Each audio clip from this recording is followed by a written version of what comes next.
हाय traders. सबसे पहले doctor David Paul जी को भावपूर्ण श्रद्धांजलि। ये जो उन्होंने सेमिनार किया है इसके टोटल 3 पार्ट्स हैं।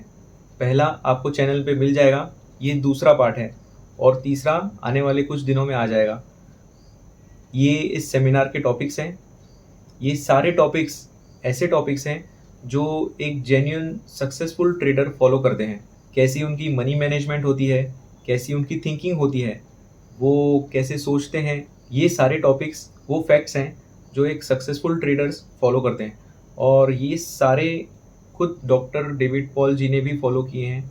और ये सेमिनार में कुछ ऐसे फैक्ट्स डिस्कस हुए हैं जो हम सोच भी नहीं सकते। हम जो नॉर्मली सोचते हैं कि हमको ट्रेडर बनना है और हम जैसी शुरुआत करते हैं वो टोटली डिफरेंट हैं।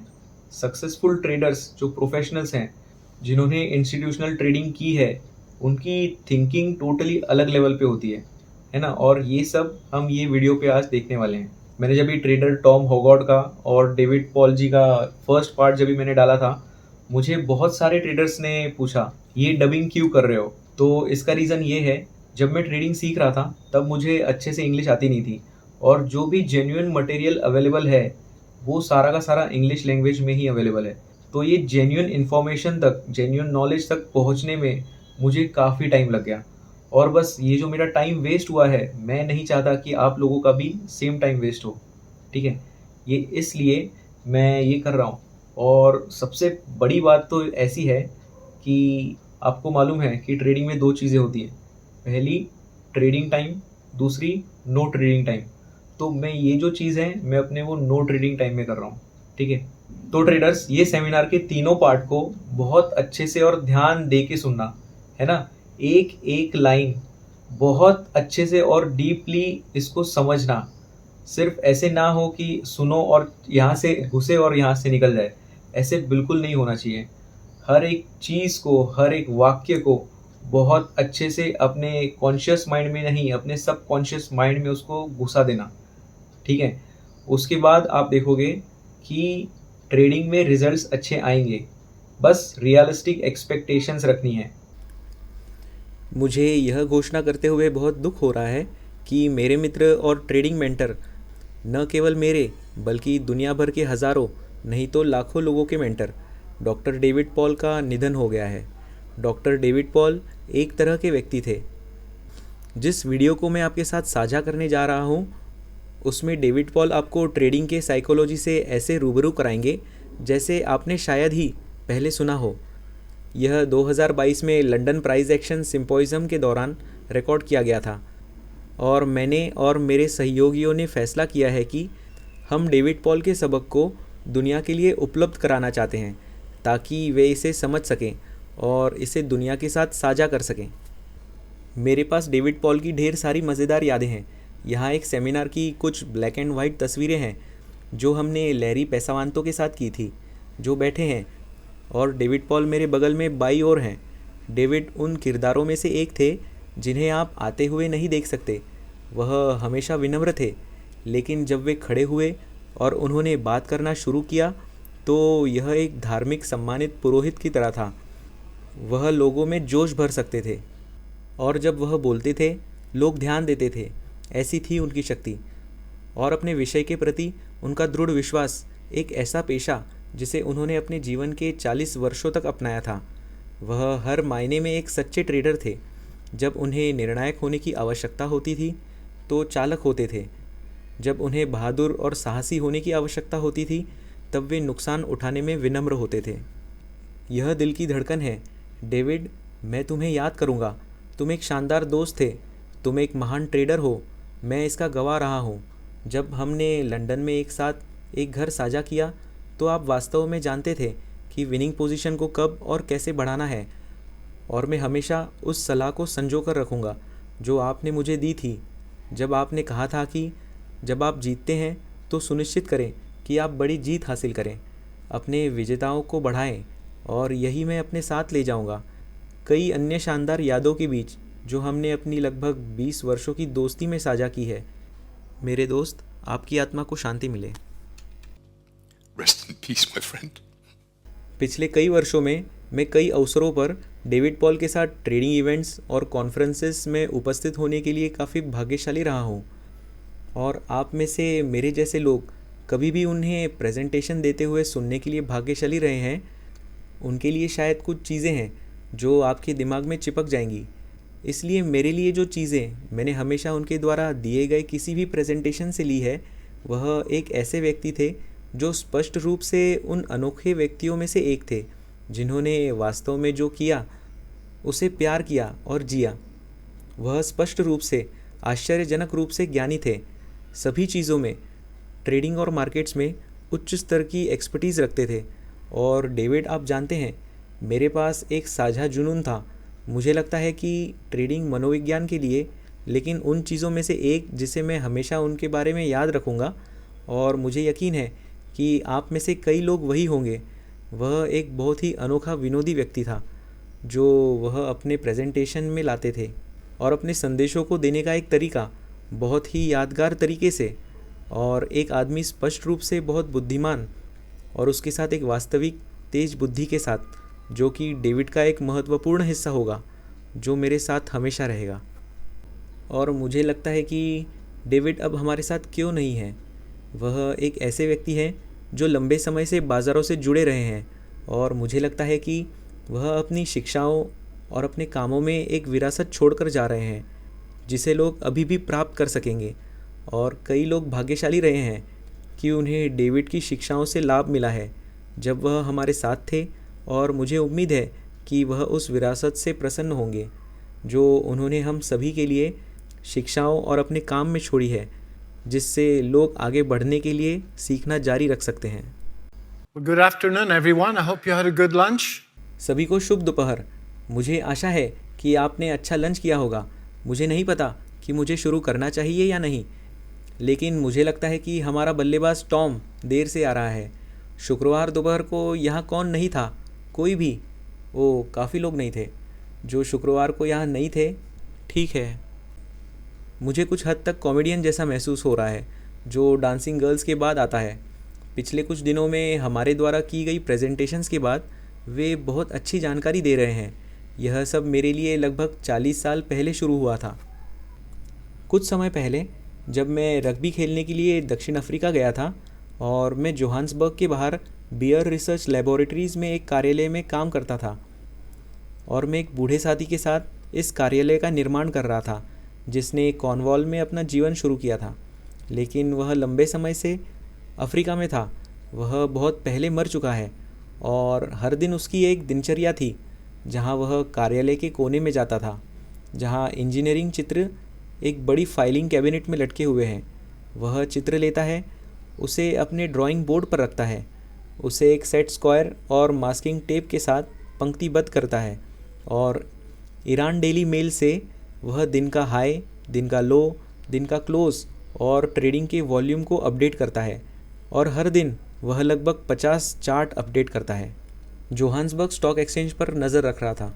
वह बेसिक चार्ट पैटर्न्स का ट्रेड करके पैसा बना रहा था, और उसके पास उस युग की बाइबल की एक फटी हुई कॉपी थी जिसे एडवर्ड्स और मैगी नामक दो दोस्तों द्वारा स्टॉक ट्रेंड्स का टेक्निकल एनालिसिस कहा जाता था, और मेरे और एंड्रयू के पास दूसरे ही दिन इसकी एक कॉपी थी।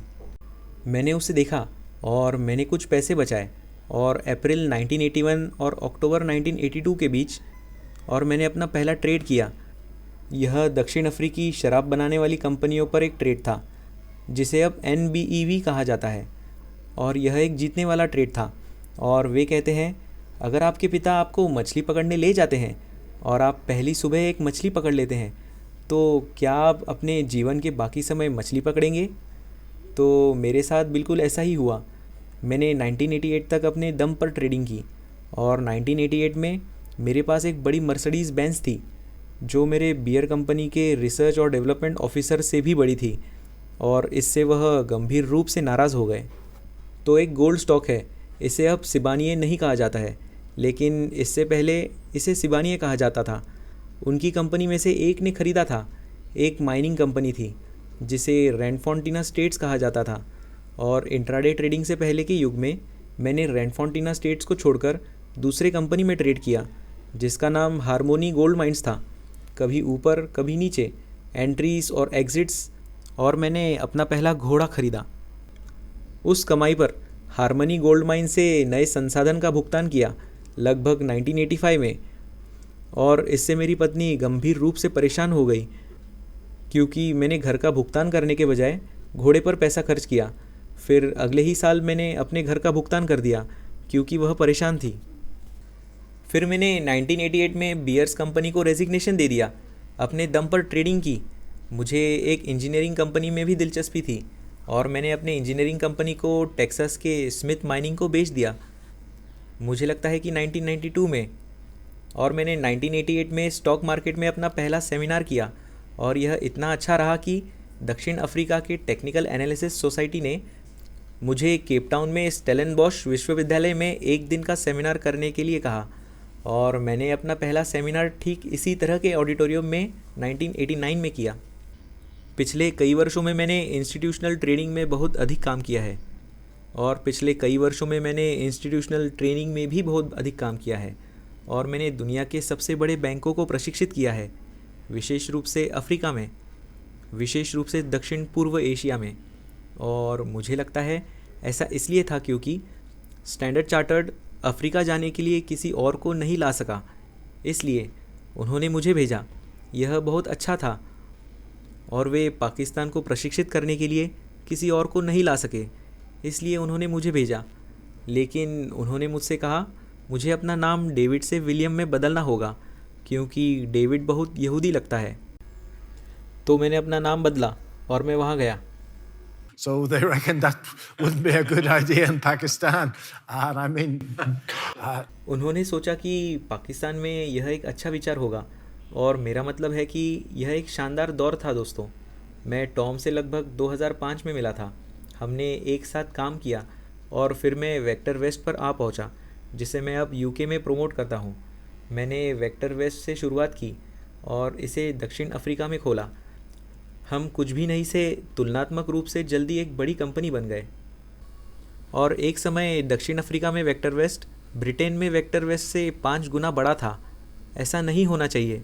यह दक्षिण अफ्रीका में निवेशकों के मामले में एक बहुत छोटा समुदाय है, और मैं ब्रिटेन वापस आ गया जहां मेरा जन्म हुआ था, और मैंने वेक्टर वेस्ट यूके का निर्माण किया मेरे लिए एक रिटायरमेंट बिजनेस के रूप में।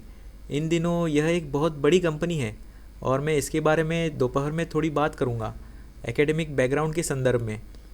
मेरे पास इंजीनियरिंग की डिग्री है, मेरे पास मेटलर्जी में एमएससी और अप्लाइड मैथमेटिक्स में पीएचडी है। आप में से जो भी यहाँ इंजीनियर हैं, आपको पता होगा कि विश्वविद्यालय में इंजीनियरिंग की रीढ़ गणित का एक उप समूह है जिसे कैलकुलस कहा जाता है। खैर, कैलकुलस मेरे लिए बिना किसी चिंता के आया। मैं इसे अपनी नींद में भी कर सकता हूँ, और मेरी कोई बहुत बड़ी एकेडमिक रुचि नहीं है, लेकिन मेरे पीएचडी ने मुझे रग्बी खेलने के लिए पर्याप्त समय दिया, और उस स्तर पर मेरी यही रुचि थी।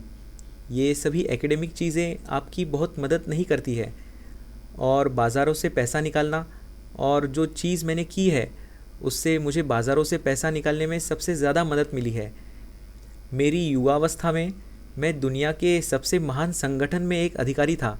वे सभी मरीन हैं, और इसने मुझे आत्मविश्वास और अनुशासन का एक स्तर दिया है जिसका मैंने बहुत लंबे समय तक लाभ उठाया है। मैं अब 45 साल बाद हूँ। मैं अभी भी वर्दी में फ़िट हो सकता हूँ, ठीक है। मैं अपनी सेहत पर बहुत ध्यान देता हूँ और मुझे जिम करना पसंद है। मेरी उम्र 66 है दुर्भाग्य से, लेकिन जो कोई भी जाने की इच्छा रखता है हम जा सकते हैं। I don't care who you are.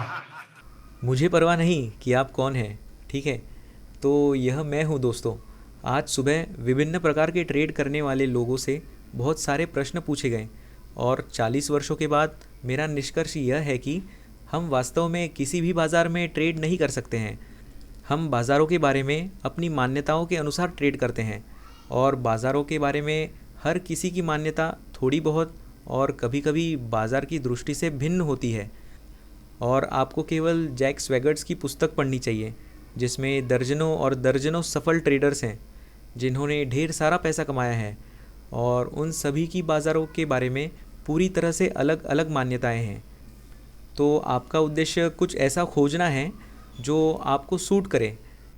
इन 3 दिनों में उस प्रक्रिया को विकसित करें, बाज़ारों के बारे में ऐसी बिलीव सिस्टम विकसित करें और फिर प्रक्रिया को शुद्ध करने की पूरी कोशिश करें, जैसा कि स्टीव ने कल बात की थी, और फिर उस पैमाने को मापने का प्रयास करें।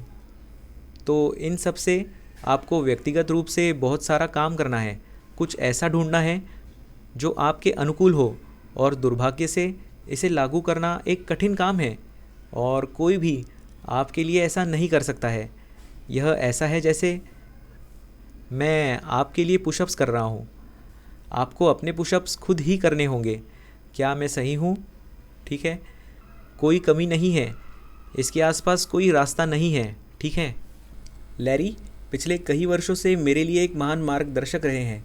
जैसा कि मैंने शुक्रवार को लोगों को बताया, मैंने उनकी पहली पुस्तक खरीदी थी और वह अभी भी मेरे पास है लैरी, वह अभी भी मेरे पास है सर। और मैं हर दिन AB = CD तकनीक का एक रूपांतर प्रयोग करता हूँ। हालांकि यह मेरा अपना रूपांतर है, लैरी द्वारा प्रयोग की जाने वाली तकनीक से थोड़ा अलग। और ईमानदारी से कहूँ तो 2 लोगों का अपनी मेथोडोलॉजी पर बहस करना ऐसा है जैसे 2 टिक्स घोड़े की पूंछ के ठीक नीचे वाले स्थान पर बहस कर रहे हों। ठीक है। उद्देश्य यह सीखना है कि खेल को कैसे खेलना है ताकि अनिवार्य नावों से गुजरने के लिए लचीलापन हो, जो कि कल सुबह सूरज उगते ही आने वाला है, और इससे बाहर निकलने के लिए टेस्टिकुलर पेशेंस हो। स्पष्ट रूप से पोजीशन साइजिंग में थोड़ी मदद मिलेगी। ठीक है। आप में से जो नए हैं, एक महान विरोधाभास और बड़ी पोजीशन साइज़ है। दूसरे शब्दों में, आप आज यहाँ बैठे हैं। यह स्पष्ट है कि आपके खाते का सिर्फ 1% रिस्क होगा और कोई भी ट्रेड हो, लेकिन मैं आपको आश्वासन देता हूँ कि नीले रंग में युवा साथी, आप कल अपना रिसर्च करने जा रहे हैं और आप खुद से कहने जा रहे हैं, यह निश्चित रूप से ऊपर जाने वाला है। मैंने अपना सारा काम कर लिया है। लैरी कहते हैं कि यह ऊपर जाएगा और बढ़ना ही चाहिए।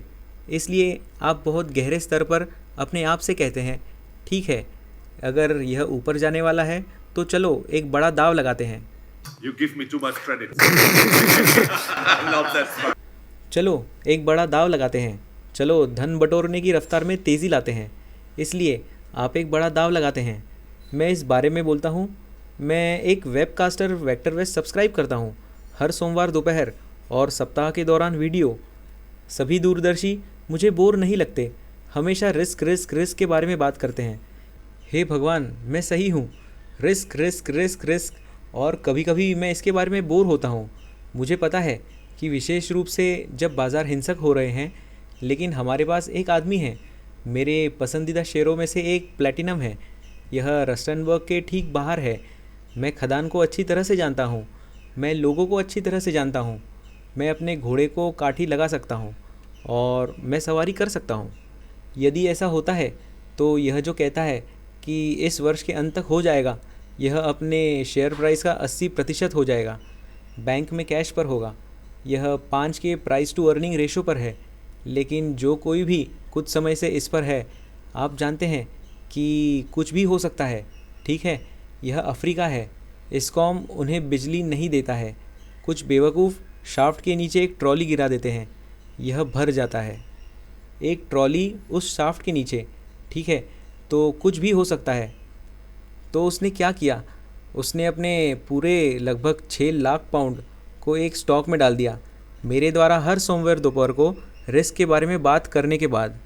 इसलिए पोजीशन साइज़ में एक महान विरोधाभास है। इसलिए मुझे इसे नहीं पकड़ना चाहिए। मेरे पास कवर करने के लिए बहुत सारी सामग्री है और मैं इसे जल्दी नहीं करना चाहता हूँ।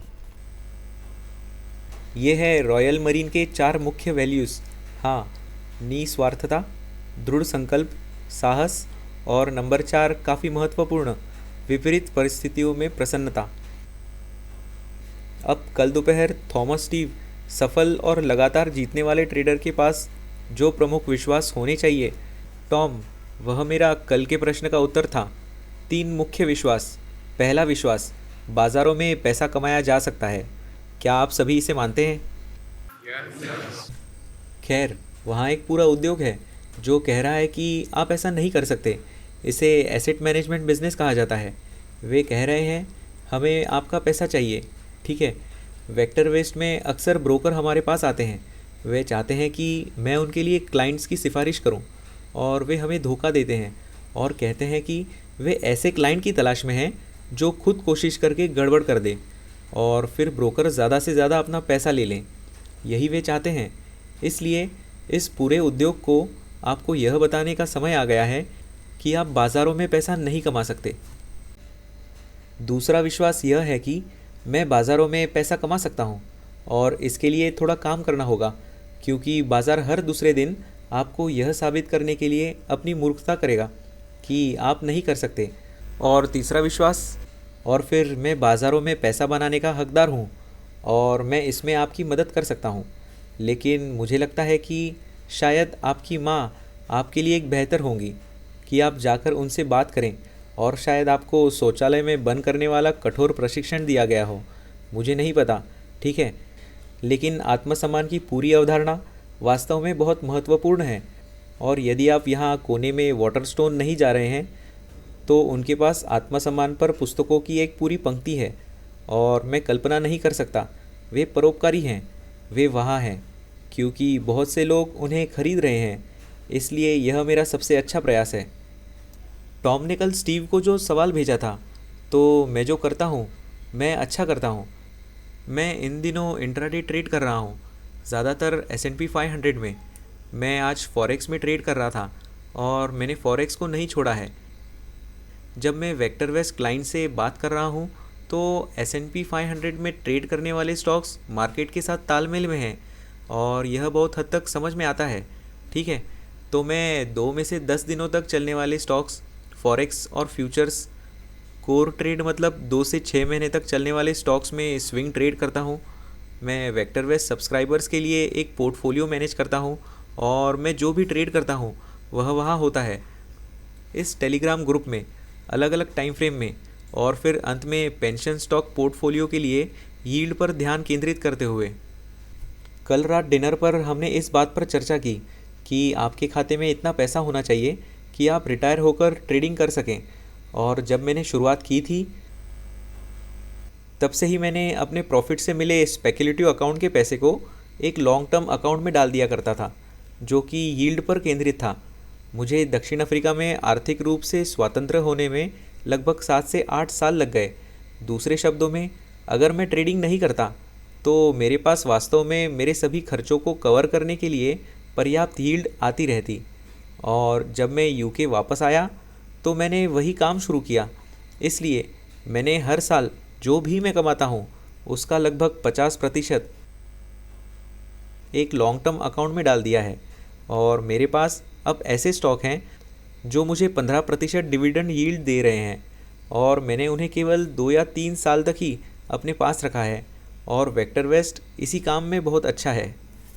तो मैं यही करता हूँ, और जैसा कि मैंने कहा कि आपको किसी प्रक्रिया की आवश्यकता होती है, एक सही प्रोसेस की,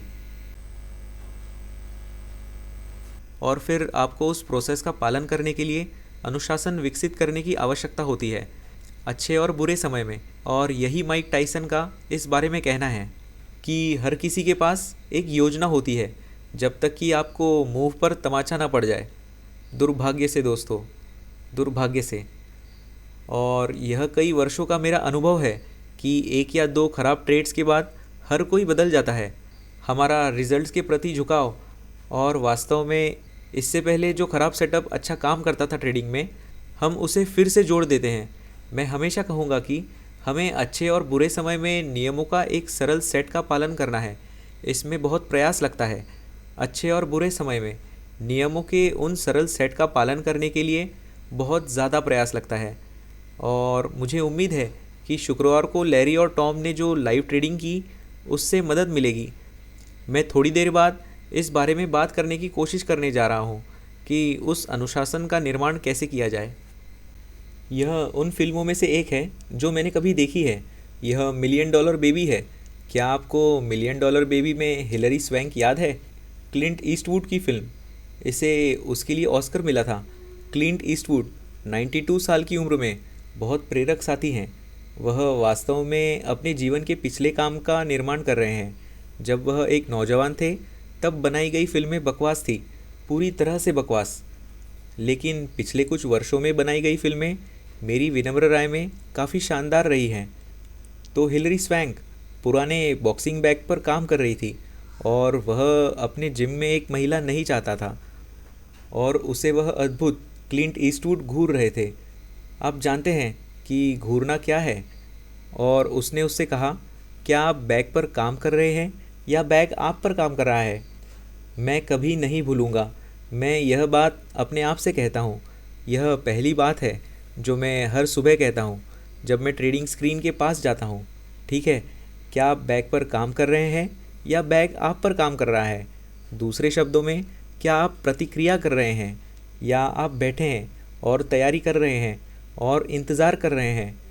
मैं धैर्यपूर्वक अपने सेटअप के आने का इंतज़ार कर रहा हूँ। इससे मुझे बहुत मदद मिलती है। जैसा कि मैंने कहा कि हम सभी काफ़ी अलग हैं। तो डॉक्टर ब्रुक्स ने इस बारे में बात की, एक मेथोडोलॉजी, और उस मेथोडोलॉजी के बारे में सबसे महत्वपूर्ण बात यह है कि मुझे लगता है कि इसे पेपर में रखने वाला पहला व्यक्ति वह व्यक्ति था जिसका नाम वैन थॉर्पे था, जिनकी हाल ही में मृत्यु हो गई। मैं उन्हें अच्छी तरह से जानता था और उन्होंने सरल भाषा में कहा कि जो एक ट्रेडिंग एज के उम्मीद की पूरी अवधारणा, जब आप सही होते हैं तो आपको अधिक प्राप्त करना होता है और जब आप गलत होते हैं तो आपको कम से कम खोना है। और 3 चीज़ें हैं जो उस उम्मीद में योगदान करती है। पहली है एफिशिएंसी, 10 में से कई बार मान लीजिए कि आप इसे सही कर लेते हैं। दूसरी है रिस्क टू रिवॉर्ड, हाँ रिस्क टू रिवॉर्ड। और तीसरी है trading charges and taxes. And commissions. और इन तीनों के आधार पर आप यह पता लगा सकते हैं कि आप कितना पैसा बनाने जा रहे हैं। इसलिए जैसा कि डॉक्टर ब्रुक्स ने बताया, यह सिर्फ यह नहीं है कि आप इसे कितनी बार सही करते हैं, यह इन 3 चीज़ों का मिश्रण है।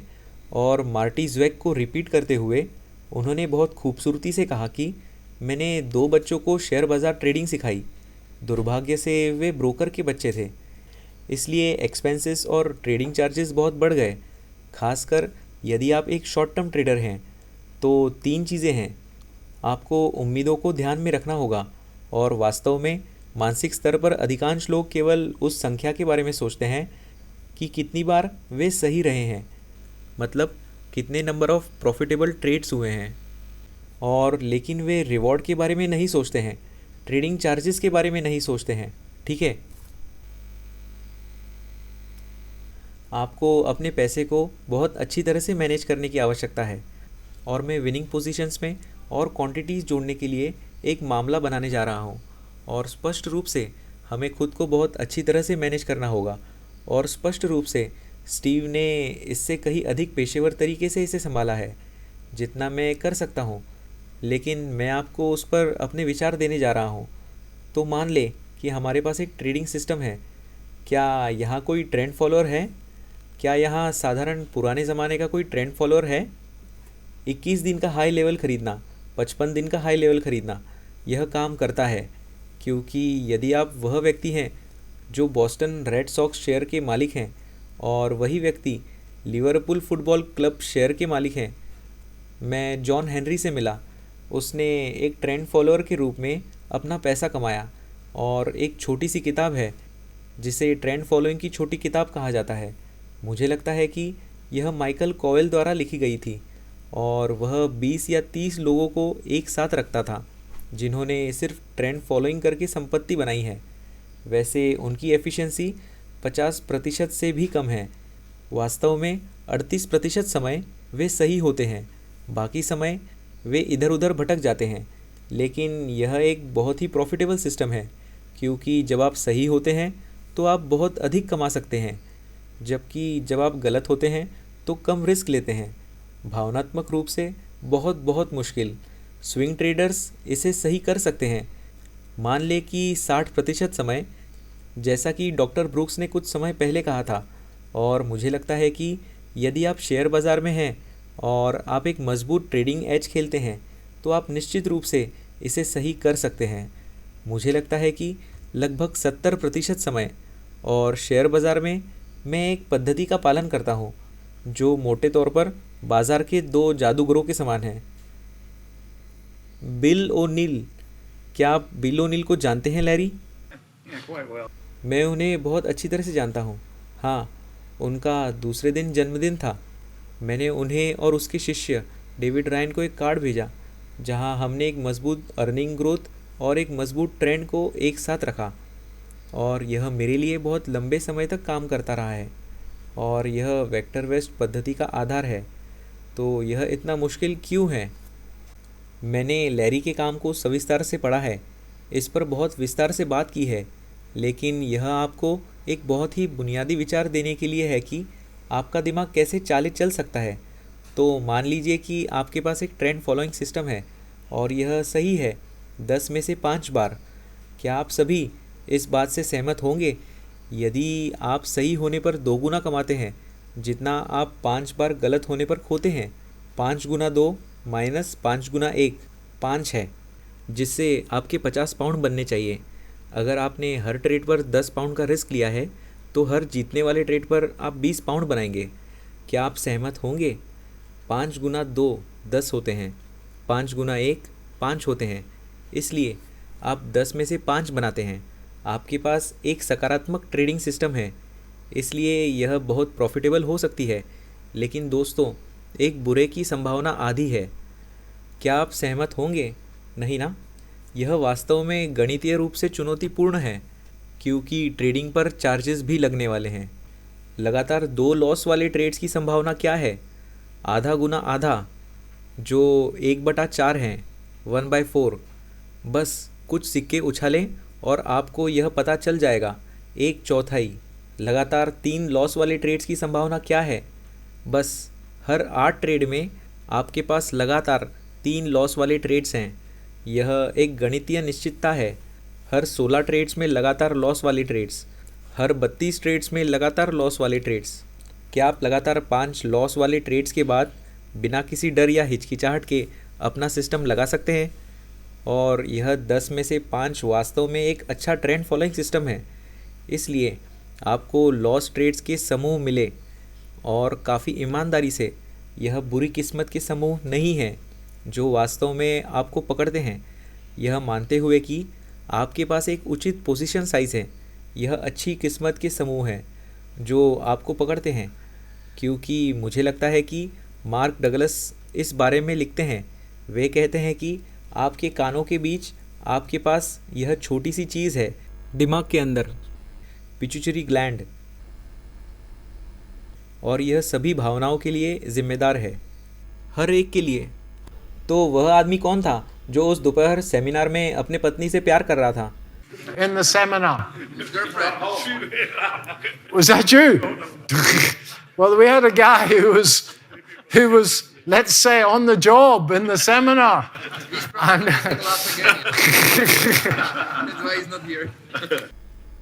तो हमारे सभी दोस्तों के बीच यह कोट था, और हम जानते थे कि हमने कभी भी युवा महिलाओं से प्यार नहीं किया, हम हमेशा चिपके रहते हैं। इंग्लैंड बल्लेबाजी में यह अभिव्यक्ति थी, ठीक है?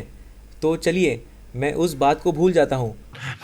so, जब आप अपनी उस युवती से मिले थे तो आपकी पिट्यूटरी ग्लैंड सारी भावनाएं बाहर भेज रही थी, और आपको याद है कि उस रात आप हवा में तैर रहे थे सर, ठीक है? जब मैं एक अच्छे सेशन के बाद जिम से बाहर आता हूँ तो मैं अब 66 वर्ष का नहीं हूँ, मैं 18 वर्ष का होने का महसूस करता हूँ, और मैं रॉयल मरीन्स में वापस आ गया हूँ, और मैं किसी को भी देख सकता हूँ, ठीक है? तो एक अच्छा ट्रेड, 2 अच्छे ट्रेड, 3 अच्छे ट्रेड के बाद आप बदल जाते हैं, आप पूरी तरह से बदल जाते हैं, और आप कहते हैं कि पोजीशन साइज़ की सारी अवधारणा भाड़ में जाए। चलिए धन का ढेर लगाने की प्रक्रिया में तेज़ी लाते हैं। तो आप बड़ा और बड़ा और बड़ा और बड़ा ट्रेड करते हैं। मेरा बेटा इसमें माहिर है, ठीक है? और इसलिए उसे हमेशा पैसे उधार लेने की ज़रूरत पड़ती है। अगर मैं अपने बेटे के व्हाट्सएप मैसेजेस से बेहतर कोई लीडिंग इंडिकेटर ढूंढ सकता हूँ जो उसके पैसे उधार लेने की इच्छा का एक प्रमुख इंडिकेटर है, तो शेयर बाज़ार में ऐसा कुछ नहीं है, ठीक है? जैसे ही व्हाट्सएप मैसेज आते हैं, आप कैसे हैं पापा, आपको पता चल जाता है कि अब जेब खाली होने वाली है। तो मान लीजिए कि आप 2/3 तक पहुंच सकते हैं, मुझे लगता है कि आप वहाँ पहुँच सकते हैं। आपको एक तरफ खड़े होने और सब कुछ सेट होने का इंतज़ार करने के लिए थोड़े अनुशासन की आवश्यकता है, और मुझे लगता है कि वाइकॉफ सिस्टम में से मेरा सिस्टम सरल स्प्रिंग्स और अपथ्रस्ट थे, जिसके बारे में मैं बाद में बात करने जा रहा हूँ, जो आपको वहाँ पहुँचाएंगी। लेकिन आप उस तरह से ट्रेड नहीं करते हैं जैसे डॉक्टर ब्रुक्स ने आज सुबह ट्रेड किया। आप एक सप्ताह में आधा दर्जन अच्छे ट्रेड्स की प्रतीक्षा करेंगे, न कि एक दिन में 20 ट्रेड्स की। मुझे लगता है कि आप 100 में से 66 तक पहुंच सकते हैं, लेकिन 4 अच्छे ट्रेड हैं। आपको हर 81 में से 4 अच्छे ट्रेड मिले हैं। इसलिए जब आप उस तरफ जाते हैं और आप बैठते हैं और प्रतीक्षा करते हैं, तो आपकी भावनात्मक बाधाएं कम हो जाती हैं।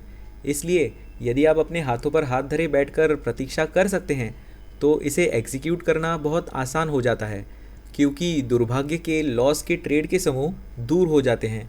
और यदि आप 10 में से 8 तक पहुंच सकते हैं और कभी कभी आपको एक अवधि मिलती है जहां आप कर सकते हैं, आप पाएंगे कि लॉस के ट्रेड के समूह तुरंत दूर हो जाते हैं।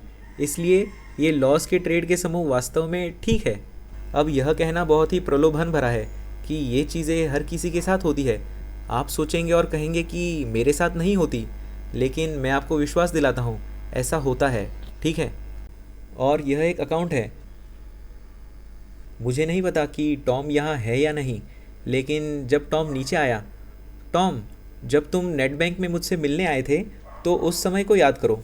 That time when I wasn't allowed to go out after dark. सही है, यह सही है। और उसने ऐसा किया, हाँ, और टॉम भी वहाँ था। एयरलाइंस ने टॉम का सूटकेस खो दिया, इसलिए वह एक जोड़ी बरमूडा शॉर्ट्स और एक टी शर्ट पर सेमिनार में था। बाकी सभी लोग सूट पैंट पहने हुए थे, और मुझे लगता है टॉम कोने में था, अपने बरमूडा में। टॉम, वह लड़का जो उस दिन आपके बगल में बैठा था, आपको याद नहीं होगा। उनका नाम महामन मो है। यह उनका अकाउंट है। कनेक्टिकट में ग्रीन लाइट कैपिटल में उनके पास 1 बिलियन मैनेज करने के लिए है, और यह उनका अकाउंट है।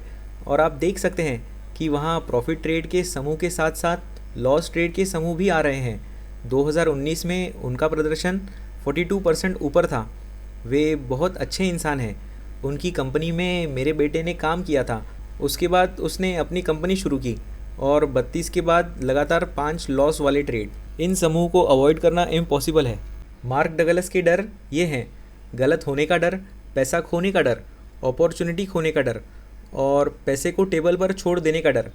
और ये 2 डर, 1 और 2, और निश्चित रूप से 50 उम्र के ऊपर के आदमी के लिए, और यहाँ हम में से कुछ लोग हैं जो 50 से ऊपर हैं, गलत होने का डर और पैसा खोने का डर मौत से भी कई ज़्यादा बुरा है, ठीक है। हम अच्छा कर रहे हैं, वैसे भी मरना ही है, आप जानते हैं। लेकिन गलत होने या पैसा खोने की पूरी अवधारणा, यह थोड़ा निंदनीय है। लेकिन मैं चाहता हूँ कि आप इस बारे में सोचें, बाज़ार में होने के लिए आपकी सच्ची प्रेरणा क्या है? क्या आप पैसा कमाने के लिए बाज़ार में हैं, या किसी पहेली को सुलझाने के लिए? मैं इसे आपके साथ छोड़ता हूँ, इसके बारे में सोचें। Make money, there's nothing to think about it. What's there to think about? बहुत सारे लोग पहेली सुलझाने के लिए बाज़ार में हैं। उन्हें लगता है कि वे पैसा कमाने के लिए बाज़ार में हैं, लेकिन वास्तव में ऐसा नहीं है। वे एक पहेली सुलझाने की कोशिश कर रहे हैं। बस इसके बारे में सोचें, ठीक है। तो ये 2 बड़े डर वास्तविक में मैं खुद उन पर विचार कर चुका हूँ, क्योंकि मेरा दृढ़ विश्वास है कि कुछ भी हो सकता है। यदि आप 80% बार सही हैं, तो आप 20% बार गलत भी हो सकते हैं। अगले ट्रेड पर आपको पता नहीं होता कि यह 80% में से 1 होगा या 20% में से 1। यही स्थिति की वास्तविकता है। मेरा मनी मैनेजमेंट अच्छा है, और यह कई बार चाटे खाने से आता है। मुझे अभी भी कुछ छूट जाने की समस्या है। किसी को भी कुछ छूट जाने की समस्या हो सकती है। हाँ, अभी भी वैकेशन के बाद शायद अगले 40 वर्षों में मैं इसे सही कर लूँगा, और फिर पैसे को टेबल पर छोड़ दूँगा। अब मैंने दक्षिण अफ्रीका में किसानों के एक समूह को प्रशिक्षित किया है। ये किसान नहीं हैं भूरे प्रकार के किसान या रेड ट्रैक्टर। ये गरीब लोग हैं जो सेस्नास चलाते हैं, ठीक है। ये वास्तव में अमीर लोग हैं जिनके पास लियर जेट्स है, और वे सभी हीरे कानूनी रूप से ऑरेंज नदी से निकालते हैं, और वे उन्हें लियर जेट के अपने फर्नीचर में एंटवर्प ले जाते हैं। गंभीरता से अमीर लोग। मेरे पास एक आदमी था जो 10 मिलियन दक्षिण अफ्रीकी रैंड, लगभग आधा मिलियन पाउंड के ऊपर था। अब सफ़ेद मक्का ट्रेडिंग के लिए कॉन्ट्रैक्ट पर है और उसने सारा पैसा उस कॉन्ट्रैक्ट में लगा दिया क्योंकि उसे लगा कि बाज़ार आगे बढ़ने वाला है, ठीक है। और अगर आपने ट्रेडिंग इन द ज़ोन नहीं पढ़ी है तो मुझे लगता है कि आपको यह किताब ट्रेडिंग इन द ज़ोन पढ़नी चाहिए। और बस अफसोस की बात है कि लेखक अब हमारे साथ नहीं है, इसलिए हमारी यात्रा लोगों को बिना किसी डर या हिचकिचाहट के ट्रेड एग्जीक्यूट करने में सक्षम होना है। और मैं इस समय अपने सबसे अच्छे शॉट और डर को संबोधित करने जा रहा हूँ। जल्दी से भागना, विजेताओं को भागने देना और भागते हुए विजेताओं में और क्वांटिटीज़ ऐड करना। Letting winners run and pushing winners. मैं आपको 1992 में वापस ले चलता हूँ। मैंने टेक्सास के स्मिथ को अपनी एक माइनिंग टूल्स कंपनी बेची जो मैंने अपने मेहनत से बनाई थी। और अपने जीवन में पहली बार मैं वास्तव में बहुत अमीर था। मुझे यकीन नहीं हो रहा था। कंपनी की कीमत कुछ भी नहीं थी, लेकिन मैंने एक माइनिंग टूल डिज़ाइन किया और दुनिया में ड्रिल किए गए हर एक तेल के कुएं को मेरी ड्रिल बिट से ड्रिल किया गया, मानो या ना मानो, हर एक। और यह कुछ ऐसा था जिसे मैंने डी बियर से अपने साथ लिया, जो कि अनुभव और स्किल्स थे। और मैंने इस ड्रिल बिट को अपने दम पर विकसित किया, लेकिन मेरे पास इसको कमर्शलाइज़ करने के लिए पैसे नहीं थे, इसलिए मैंने इसे बेच दिया। लेकिन इससे वास्तव में बहुत अच्छा हुआ। मैं उस समय लंदन में था और मैं इस छोटी सी पुस्तक की एक प्रति प्राप्त करने में कामयाब रहा। मैंने इसे वाटरस्टोन्स में ख़रीदा। इसे लिटिल मनी बाइबल कहा जाता है। स्टुअर्ट वाइल्ड नामक एक व्यक्ति द्वारा लिखी गई। यह एक ऐसा व्यक्ति है जो बहुत पहले मर चुका है और स्टुअर्ट ने लास वेगास MBA चलाया था। And और सिद्धांत यह था कि यदि आप वेगास जा सकते हैं और जीत सकते हैं और कसिनो से पैसे निकाल सकते हैं तो व्यवसाय में पैसा कमाना आसान होगा। इसलिए मैं गया। मेरे पास करने के लिए कुछ बेहतर नहीं था। मैं ब्लैक जैक, रूलेट और क्रैप्स खेलना सीखने के लिए 1 महीने के लिए वेगास गया। क्रैप्स मेरा पसंदीदा खेल है। मैंने कभी जुआ नहीं खेला है और मैं एक स्कॉटिश प्रेस्बिटेरियन परिवार से आता हूँ जहाँ जुए को शैतान का काम माना जाता है। और वैसे वे इस मामले में काफ़ी हद तक सही हैं, मुझे लगता है। लेकिन मेरा एक मित्र था जो एक मनोवैज्ञानिक है, ट्रेडिंग मनोवैज्ञानिक नहीं, और उसने कहा कि मुझे अपने ट्रेडिंग में अधिक आक्रामक बनने के लिए जुआ खेलना सीखने से वास्तव में लाभ होगा, ठीक है। इसलिए मुझे लगा कि यह एक अच्छा विचार है। इसलिए मैं स्टुअर्ट के साथ सीखने चला गया कि ज़्यादातर रूलेट कैसे खेलें। मैं वहाँ गया क्योंकि मुझे सिर्फ़ और सिर्फ अपनी ट्रेडिंग सुधारनी थी। और हम पहले दिन वहाँ बैठे और मान लीजिए कि आप सिर्फ लाल और काले रंग पर खेल रहे हैं and और आप लाल या काले रंग पर $10 का दाव लगा रहे हैं।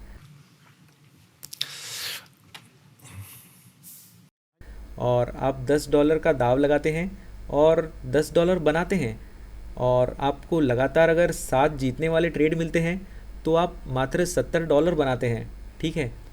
अब कसिनो द्वारा प्रस्तावित पद्धतियों में से एक किताबों के कसिनो पर वह है जिसे मार्टिंगेल बैटिंग सिस्टम कहा जाता है। और यह एक ऐसी प्रणाली है जिसे मेरी माँ की तरफ के मेरे दादाजी घोड़ों की रेस में बैटिंग के लिए इस्तेमाल करते थे। वह ट्रैक पर जाते थे और पहली रेस में वे $10 की बैट लगाते थे। वे दूसरी रेस पर एक टेनर शर्त लगाते थे और दूसरे पसंदीदा के न जीतने की बहुत संभावित घटना थी।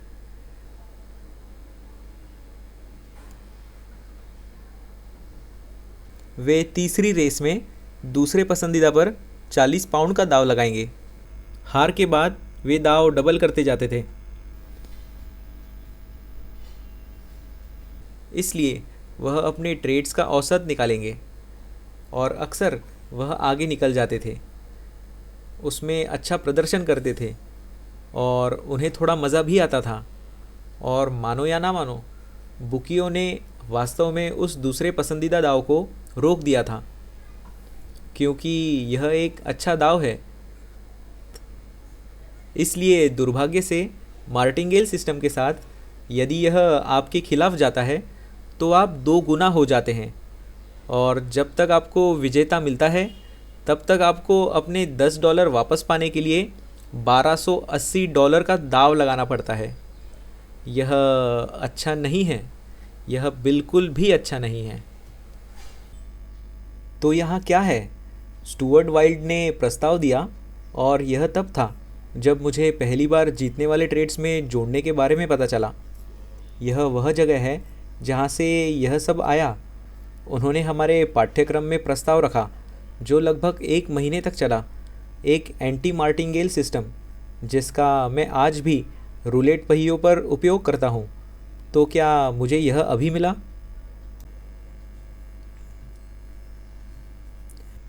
अगर हमारे पास विनिंग ट्रेड्स हैं,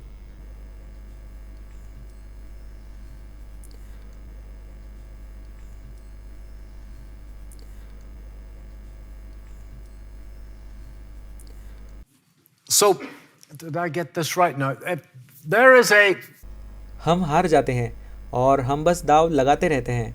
इसलिए रिवर्स मार्टिंगल के साथ अगर $10 पर ट्रेड रिस्क के हिसाब से हमारे पास लगातार 7 हारे हुए ट्रेड्स हैं और फिर हमें एक जीत मिलती है, तो हम $60 का एक दयनीय नुकसान उठाते हैं।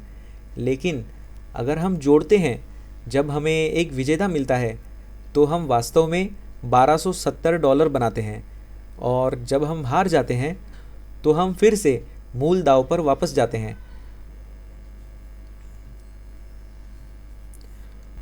तो यह अभी भी काम करता है। इसलिए यदि आप किसी रात कसिनो में जाते हैं और आप काले और लाल रंग का खेल खेलते हैं, ठीक है, वहाँ एक छोटी सी सफ़ेद गेंद होती है जो घूमती है।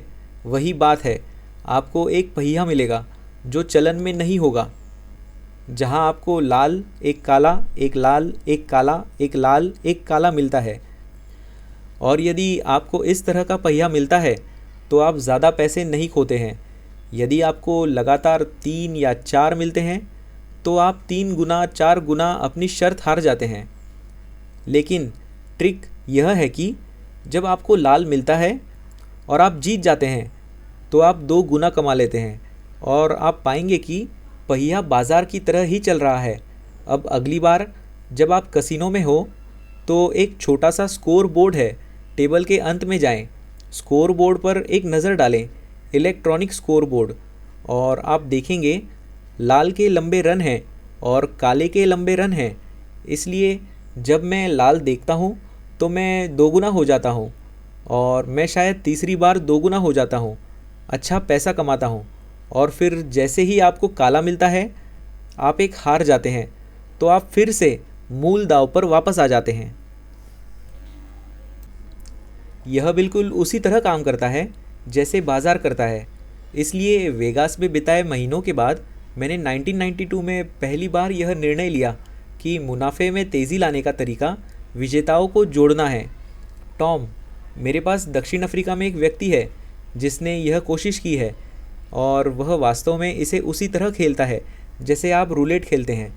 दूसरे शब्दों में, यदि वह कोई ट्रेड करता है तो वह उसे स्कैल्प करता है, वह इसमें शामिल हो जाता है, इससे 10 अंक बनाता है जो कि जीत है, वह पैसा लेता है और फिर अगली बार वह फिर से इसमें रीट्रेड करता है।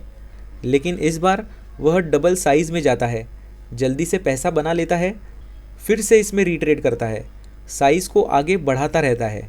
इसलिए वह स्थिति को चलने नहीं देता और इसमें और इजाफा करता रहता है। वह अपने पैसे को रास्ते में ले जाता है जो कि इसके लायक है। इसलिए, और बहुत से लोग कहेंगे कि इसमें अतिरिक्त लागत है, और निश्चित रूप से लागत है। इसलिए विजेताओं को जोड़ने की यह पूरी अवधारणा यहीं से आई है। यह कई महीनों पहले वेगास में था और वह सिस्टम आज भी काम करता है और मैंने इसे बहुत जल्दी से पूरा कर लिया है। लेकिन मैं ये नोट्स टॉम को देने जा रहा हूँ और टॉम उन्हें सभी को भेज देगा ताकि आप वास्तव में अपने दम पर उस पर काम कर सकें, और वह आपको रूलेट कोर्स भी भेजेगा। और लैरी, मैंने आपसे 1000 पाउंड अधिक खर्च करने का फ़ैसला किया है। यह मेरे रूलेट कोर्स के लिए $36,000 है, ठीक है? हाँ, आपने अपने कोर्स के लिए $35,000 जीते हैं, इसलिए मैं रूलेट कोर्स के लिए अपने पास $1000 और रखूँगा, ठीक है? तो टॉम सोमवार को सामान भेज देगा, ठीक है। तो यह बहुत मज़ेदार है। और जब आप उस रूलेट टेबल पर जाते हैं और आप जीत जाते हैं और आप 2 गुना हो जाते हैं, तो हर कोई शैतान आपकी तरफ देखेगा जैसे कि आपके 2 सिर हैं, ठीक है। यह बेवकूफ़ कौन है? और फिर आप फिर से 2 गुना हो जाते हैं और फिर हर कोई बस घबरा जाएगा, क्योंकि आपको ऐसा नहीं करना चाहिए। आपको दूसरी तरफ जाना चाहिए, डबल डाउन। बहुत मज़ेदार है, वास्तव में यह बहुत मज़ेदार है। और मुझे एजवेयर रोड पर एक कसिनो से बहुत अधिक पैसे लेने के कारण बाहर निकाल दिया गया है, बाहर फेंक दिया गया। एक व्हील है और एजवेयर रोड में कसिनो है जो बहुत ट्रेंड करता है। इसलिए यदि आप वेगास जाते हैं तो बस स्कोर बोर्ड को देखें और देखें कि कौन से पहिए ट्रेंड कर रहे हैं, क्योंकि वे थोड़े से घिस जाते हैं और उनमें से कुछ ट्रेंड करते हैं। और ट्रेंड से मेरा मतलब है कि लाल रंग के लंबे रोल, काले रंग के लंबे रोल एक पंक्ति में, यही वह है जिसके लिए जाना है। जब आप गलत होते हैं तो आप पैसे नहीं खो सकते हैं। ये 2 जुए की युक्तियाँ हैं। मैंने शुक्रवार को आए हुए लोगों को बताया कि मेरा बेटा रविवार की सुबह 6 बजे पोकर खेलता है, जो कि अमेरिका में आधी रात का 1 बजे होता है, और वह नशे में धुत अमेरिकियों से पैसे लेता है। वह कहता है कि यह अविश्वसनीय रूप से आसान है, ठीक है। तो यह केक का एक टुकड़ा है, इसलिए उन्होंने बहुत विस्तार से इसके बारे में बताया और यही से ये सब आया। तो मैंने इस सवाल का जवाब दे दिया है दोस्तों। क्या अनुशासन बनाया जा सकता है, या जैसा कि एक व्यक्ति ने इसे प्राप्त किया और दूसरे व्यक्ति ने इसे प्राप्त नहीं किया? और मेरा मानना है कि इसे बनाया जा सकता है और तुलनात्मक रूप से आसानी से बनाया जा सकता है। अब मैं व्यक्तिगत रूप से अनुशासित हूँ। मैं वास्तव में बहुत आसानी से अनुशासन बनाता हूँ और आप में से कई लोग सोचते हैं कि यह एक अच्छी बात है, लेकिन एक बुरी आदत बनाना भी उतना ही आसान है यदि आप खुद को फिसलने देते हैं। एक अच्छी आदत बनाने में सहायता करें। हाँ, बहुत आसान है। इसलिए मैं कभी भी भोजन के साथ चिप्स नहीं खाता। इसलिए नहीं कि मुझे चिप्स पसंद नहीं है, क्योंकि कभी कभार चिप्स खाने में मुझे कोई नुकसान नहीं होगा, लेकिन मैं डरा हुआ हूँ, क्योंकि मैं खुद को अच्छी तरह से जानता हूँ कि अगर मैं लगातार 1 या 2 बार चिप्स खाता हूँ तो मैं उन्हें हर दिन खाने की आदत बना सकता हूँ, और मुझे इसकी आवश्यकता नहीं है। इसलिए मैं बहुत सावधान हूँ। और यह वह छोटी सी चीज़ है जिसके बारे में स्टीव ने कल बात की थी। आज आप कौन सी छोटी सी चीज़ कर सकते हैं ताकि आप उस व्यक्ति की ओर बढ़ सकें जो आप बनना चाहते हैं? इसलिए आपको वास्तव में उन छोटी चीज़ों के बारे में बहुत सावधान रहना होगा। मेरी विनम्र राय है कि मैं कोई मनोवैज्ञानिक नहीं हूँ। मुझे अक्सर दुनिया के सबसे महान ट्रेडिंग मनोवैज्ञानिक का संदर्भ लेना पड़ता है। और स्टीव, यदि आप यहाँ हैं तो दुर्भाग्यवश यह आप नहीं हैं। यह टेनेसी में प्रैक्टिस करने वाले एक छोटे डॉक्टर हैं, doctor Jack Daniels. Dr. Jack Daniels. Okay.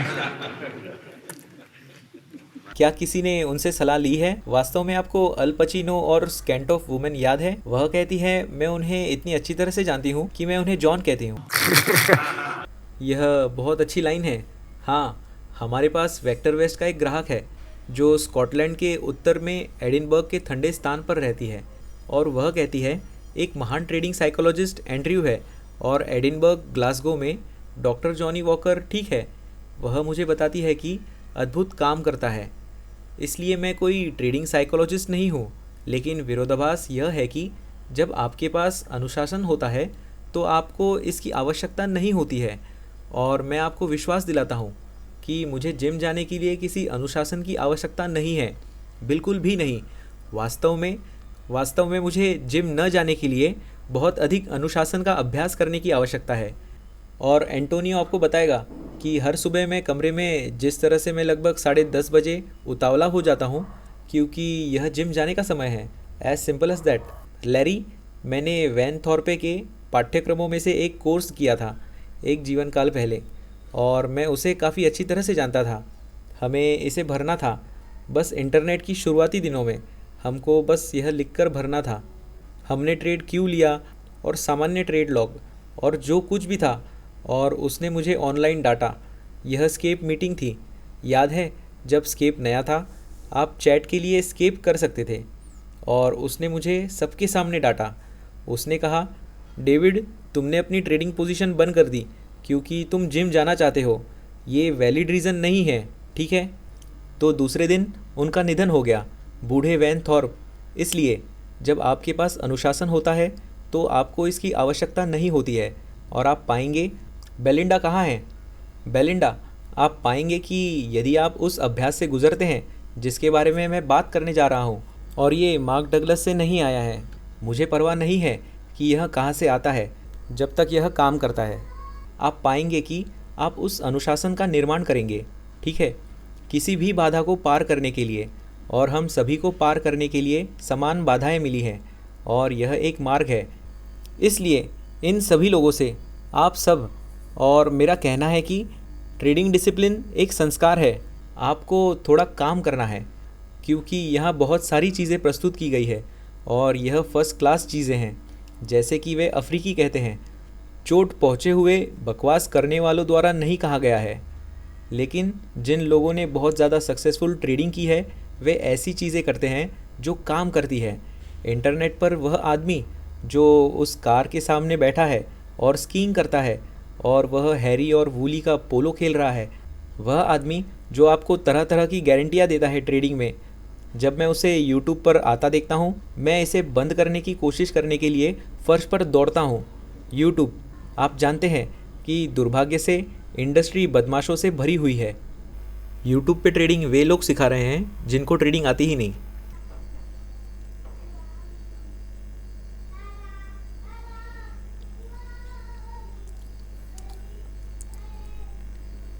तो मैं इसे एक व्यवसाय के रूप में करता था। मानो या ना मानो, एक ब्रोकरेज था। एक बड़ा ब्रोकरेज कहता था, डेविड, हमने सऊदी से इस आदमी को लाया है और वह हमें $2 लाख प्रति माह का कमीशन देता है और वह पैसा खो रहा है। हम एक बड़ा क्लाइंट खोने का जोखिम नहीं उठा सकते। क्या आप जाकर उन्हें सुलझा सकते हैं? इसलिए मैं वहाँ गया और 2 या 3 दिनों तक ट्रेडिंग डिसिप्लिन प्रैक्टिस सिखाता था। मैं अब ऐसा नहीं करता। मैं आपको सच बताने के लिए परेशान नहीं हो सकता, और मैंने जिस आखिरी व्यक्ति के साथ ऐसा किया था उसके साथ मेरा झगड़ा हुआ था। मैं आपको सच बताकर आपको परेशान नहीं करना चाहता, लेकिन यह बहुत प्रॉफिटेबल समय था। इसने मुझे बहुत कुछ सिखाया। तो यहाँ मार्क ने जो सुझाव दिया है, आपको इन सब में से एक सिस्टम पर निर्णय लेने की आवश्यकता है जो आपके अनुकूल हो। और आप लोगों के लिए मेरी चुनौती है कि आप ट्रेड्स के एक समूह के लिए उस सिस्टम का पालन करने का संकल्प लें, नियमों को बदले बिना, जो पहले से ही उस अभ्यास से गुजर चुके हैं, ठीक है। यह अद्भुत है। टॉम ने किया है, मुझे पता है, कई बार।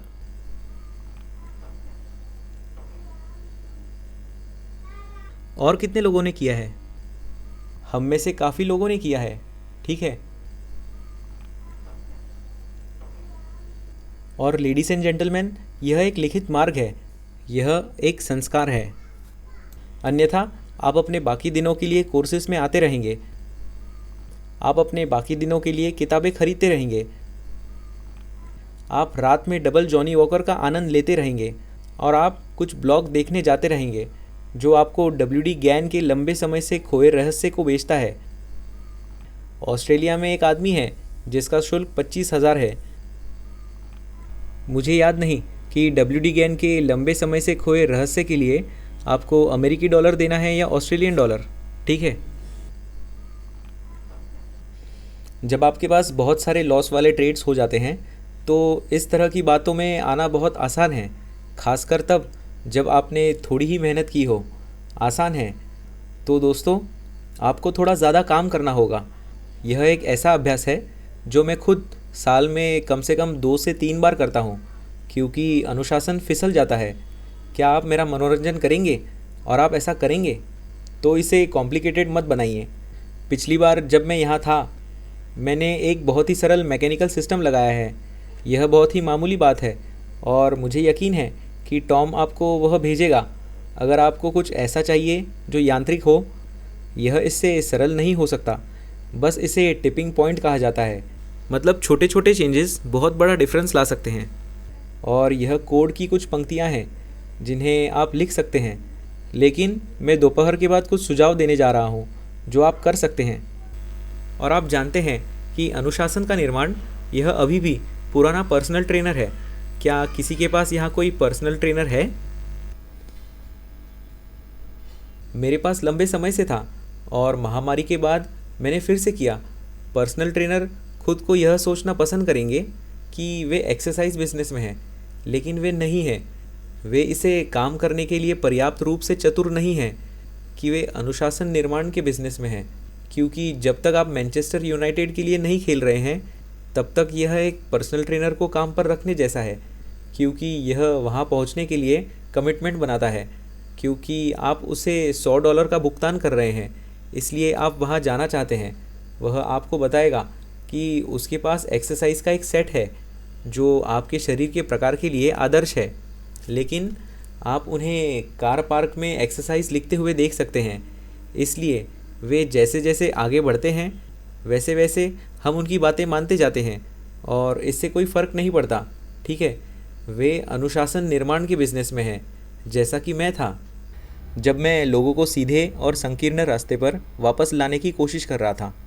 तो अगर आप ऐसा करना चाहते हैं तो ईमानदारी से आप ट्रेडिंग डेमो अकाउंट में करना शुरू कर सकते हैं अगर आप चाहे तो, या इसे असली अकाउंट से करना शुरू कर सकते हैं। लेकिन जब तक आपको इसकी आदत ना पड़ जाए तब तक बहुत कम पोजीशन साइज़ में 1 पाउंड प्रति पॉइंट पर ट्रेड करें और इसे एक प्रशिक्षण अभ्यास के रूप में लिखें ट्रेडिंग लॉग में। अब जब आप ऐसा करते हैं तो कुछ बहुत खास होता है।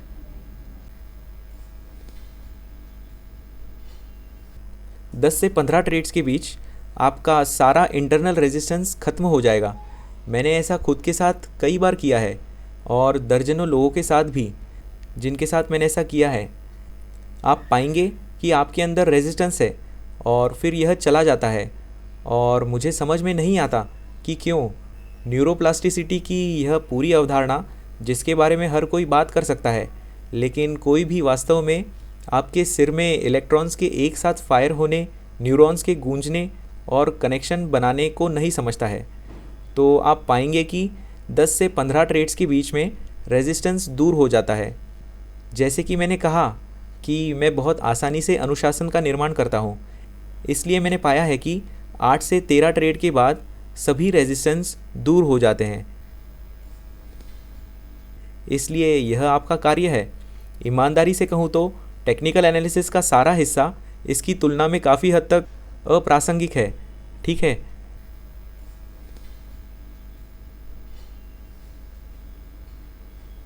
और जितना अधिक आप इसका विरोध करेंगे उतना ही अधिक यह पता चलेगा कि यह व्यवसाय आपके लिए कठिन होते जा रहा है।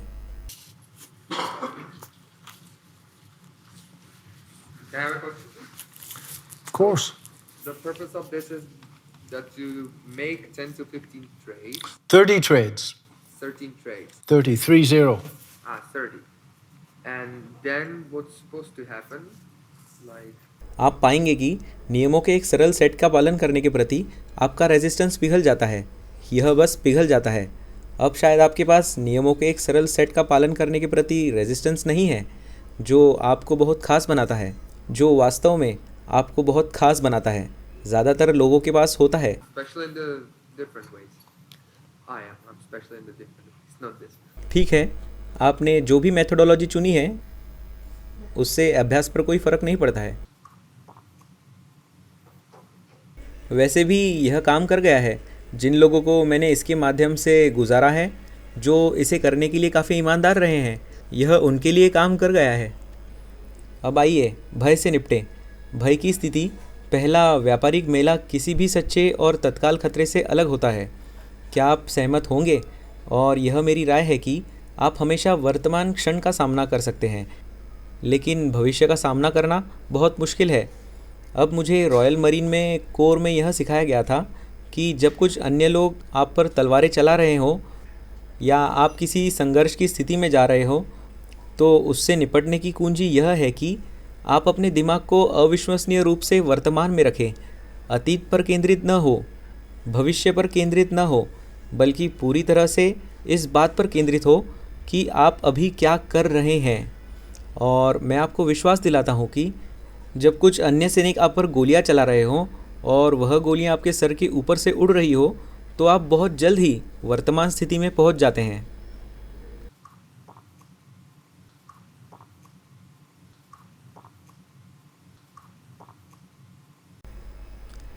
और यह मेरी विनम्र राय कहती है कि वर्तमान क्षण में डर महसूस करना असंभव है।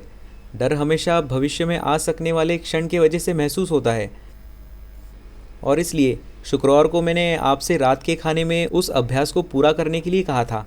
क्या आप रात के खाने के दौरान जो हो रहा था उस पर ध्यान केंद्रित करने की पूरी कोशिश करेंगे? फिर क्या किसी ने ऐसा करने की कोशिश की? आपको कैसा लगा? Pardon, sir? इसने काम नहीं किया। यह मुश्किल है। हाँ, यह मुश्किल है। I was fine. She wasn't. Okay. She wanted to know everything. All right. ठीक है, मुझे लगता है कि जब उसने बातचीत को उस तरह से निर्देशित किया और आपने संबोधित किया, तब आप मौजूद थे। ठीक है, मुझे लगता है कि चुनौतियों में से एक यह है कि मैं अपने बारे में बहुत सोचता हूँ और मैं लंदन में एक प्यारे हिस्से में रहने के लिए काफ़ी भाग्यशाली हूँ, क्योंकि यह पेम्ब्रिज स्क्वायर नामक एक तस्वीर परफेक्ट स्क्वायर है और केंसिंगटन गार्डन्स मेरे दरवाजे पर ही है। और मैं केंसिंगटन गार्डन्स में चलने और पूरी तरह से वहाँ रहने की पूरी कोशिश करता हूँ। और आप पाएंगे वास्तव में आपका मन बहुत बार विचलित हो जाता है। वर्तमान में बने रहने के लिए, पूरी तरह से वहाँ रहने के लिए थोड़ा अभ्यास करना पड़ता है। आप इसमें बेहतर हो सकते हैं। मैं 3 तरीके सुझाने जा रहा हूँ जिससे आप इसमें बेहतर हो सकते हैं कि आप सभी चार्ट और जो कुछ भी करना चाहते हैं। लेकिन मुझे लगता है कि अब तक आपके पास बहुत सारे चार्ट हो चुके होंगे। मैं आपको खुश रखने के लिए एक पल में चार्ट में ले जाने वाला हूँ। यह मेरी राय और कई वर्षों का ऑब्जर्वेशन है कि सभी जीतने वाले ट्रेडर्स बहुत वर्तमान लोग होते हैं जो अपने ट्रेडिंग नियमों के संबंध में अभी क्या हो रहा है इस पर ध्यान केंद्रित करते हैं।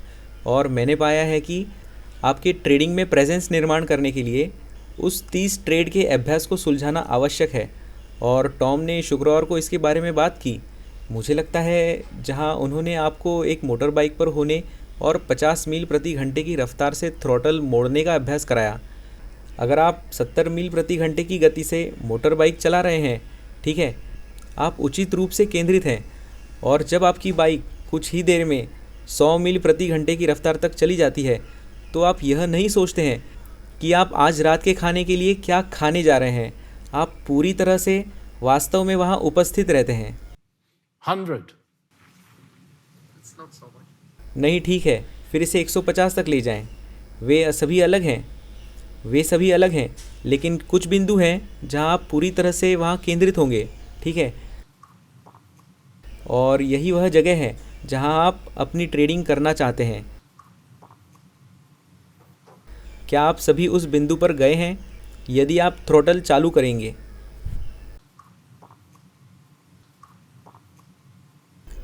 यही वह जगह है जहां आप होना चाहते हैं। जब आप वहां होते हैं तो समय का अस्तित्व नहीं होता है। इसलिए यदि आप अपने ट्रेडिंग डेस्क पर हैं और आप उस समय सीमा पर ट्रेडिंग कर रहे हैं जिसके बारे में डॉक्टर ब्रुक्स ने बात की थी, और आप उस समय घड़ी देख रहे हैं, तो आप मेंटली मौजूद नहीं हैं। आपका ध्यान भटक रहा है। और अगर ये आपका बेस्ट ट्रेडिंग सेशन था, तो आप पाएंगे कि मार्केट खुलने के समय से लेकर बंद होने तक 4 सवा 4 बजे तक समय बस गायब हो जाता है।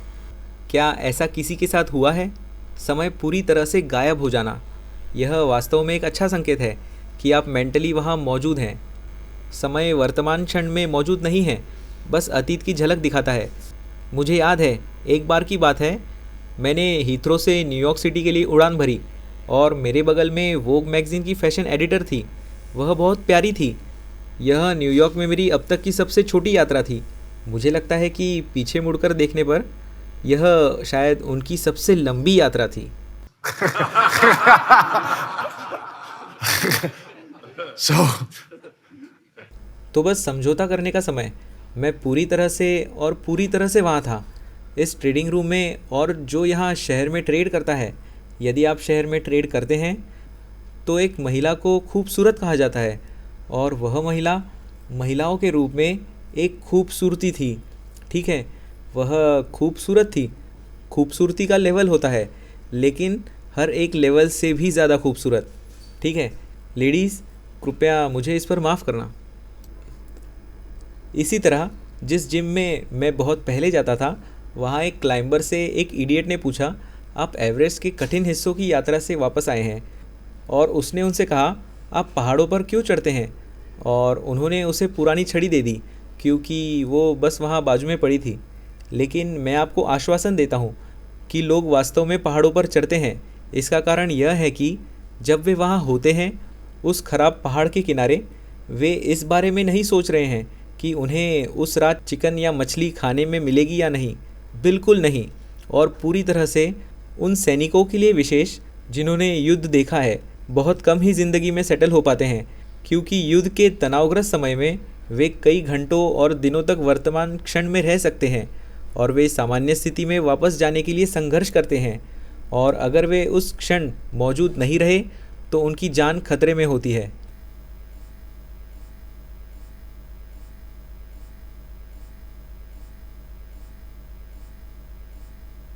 गहन उपस्थिति की आवश्यकता होती है जब एक निश्चित स्थिति एक मजबूत भावनात्मक आवेश के साथ प्रतिक्रिया को ट्रिगर करती है।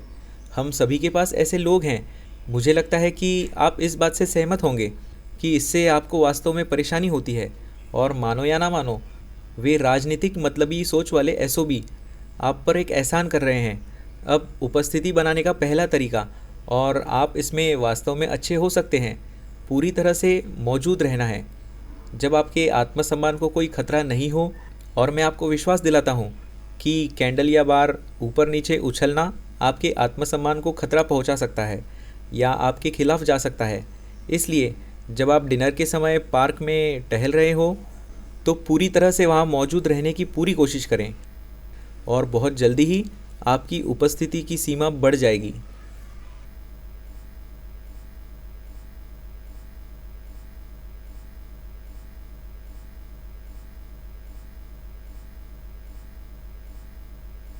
नेचर अच्छा है, छुट्टियां अच्छी हैं। जब आपके पास यह सब हो, आप नाइगरा फॉल्स देख रहे हो, आप विक्टोरिया फॉल्स देख रहे हो, आप एक पोलार बियर देख रहे हो, स्टीव का पोलार बियर अंटार्कटिका में कहीं ना कहीं घूमते हुए, यह आपको उस पल में पूरी तरह से स्थिर रख सकता है। आप अपने खाली समय में इनसे गुजर सकते हैं।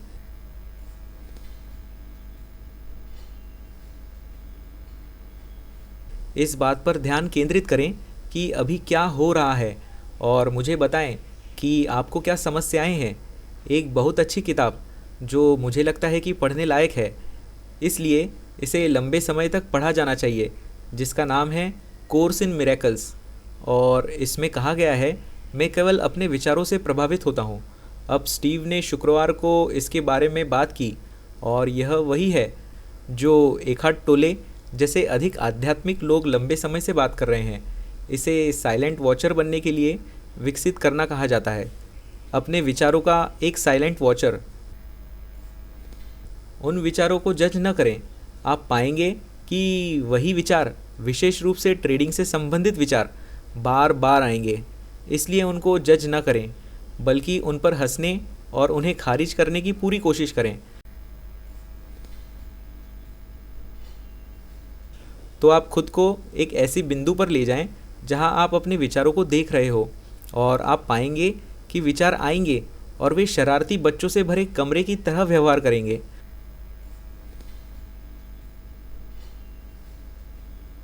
और वही विचार कई सालों तक वहां गूंजते रहेंगे। और जो कुछ भी आप सोचते हैं उस पर विश्वास मत करो। और उपस्थिति निर्माण करने की अंतिम विधि, रेप्टाइल ब्रेन को अपने कॉन्शियस माइंड के साथ मिलाना और तालमेल बिठाना। और वास्तव में हमेशा दोनों के बीच आधे सेकंड का इंटरवल होता है। मैं शुक्रवार को एक युवक से बात कर रहा था जिसने केपटाउन में उसी व्यक्ति से इस विषय पर एक कोर्स किया था जिसका मैंने शुक्रवार को उल्लेख किया था। उदाहरण के लिए, आपके डेस्क पर एक पेन है। क्या कभी आपका पेन डेस्क से गिर गया है और आपने उसे पकड़ लिया है और आपको विश्वास नहीं हो रहा है कि आप कितने तेज़ हैं। क्या आपके साथ कभी ऐसा हुआ है? और ऐसा इसलिए है क्योंकि रेप्टाइल ब्रेन ने इस पेन के गिरने पर आपके कॉन्शियस माइंड द्वारा उस विचार को आप तक पहुंचने से आधा सेकंड पहले ही प्रतिक्रिया कर दी है। यही हुआ है। इसी तरह जब कोई आपकी ओर तेज़ी से गेंद फेंकता है तो आप झुक जाते हैं। अगर आपकी ओर धीरे से गेंद फेंकता है तो आप उसे पकड़ लेते हैं। धीरे धीरे होने से कॉन्शियस माइंड और रेप्टाइल माइंड को वास्तव में एक साथ काम करने का समय मिलता है। इसलिए मुझे लगता है आपकी माँ ने हमेशा आपको बताया है कि किसी को मारने से पहले 3 गहरी सांसें लें। क्या आपकी माँ ने आपको यह बताया है सर? मैं बस किसी को मारने वाला हूँ। 3 गहरी सांसें लें। खैर, मुझे लगता है कि 11 गहरी सांसें वही है जिसके बारे में पुराने बटर ने बात की थी और रेप्टाइल माइंड को अधिक कॉन्शियस माइंड के साथ तालमेल में रखने के वास्तविक कारणों पर रखने की कोशिश की। एक खतरनाक स्थिति में दोनों के बीच आधे सेकंड का इंटरवल होता है और वह आधा सेकंड कई भावनात्मक एरर के लिए ज़िम्मेदार होता है जो आप करते हैं या अपने संकल्प का उपयोग करते हैं कि आप इसे चलने देंगे। आपने निर्णय लिया कि आप ये पोजीशन को ट्रेल करेंगे, आगे बढ़ने देंगे और अचानक आप अपना 2 टिक्स में ही लाभ ले लेते हैं और आप खुद से कसम खाते हैं कि आप ऐसा फिर कभी नहीं करेंगे। और अगले दिन आप फिर से वही घटिया काम फिर करते हैं। यह उस आदमी के बीच आधे सेकंड का अंतर है जिसका काम आपको जीवित रखना है। जब एक बाघ आपको मारने वाला होता है और यह जो जानकारी को बहुत अधिक सचेत रूप से प्रोसेस करता है। भावनात्मक ओवर रिएक्शंस का एक बड़ा हिस्सा है। क्विक रिएक्शंस उस आधे सेकंड के कारण होती है और आप जितना अधिक वर्तमान में रहेंगे उन क्रियाओं पर काबू पाना उतना ही आसान हो जाएगा और आपके मस्तिष्क का एक हिस्सा जिसके बारे में आप कुछ भी नहीं जानते, वह आपको तब जीवित रखने के लिए डिज़ाइन किया गया था जब बड़े दांत वाला बाघ आपका शिकार कर रहा था।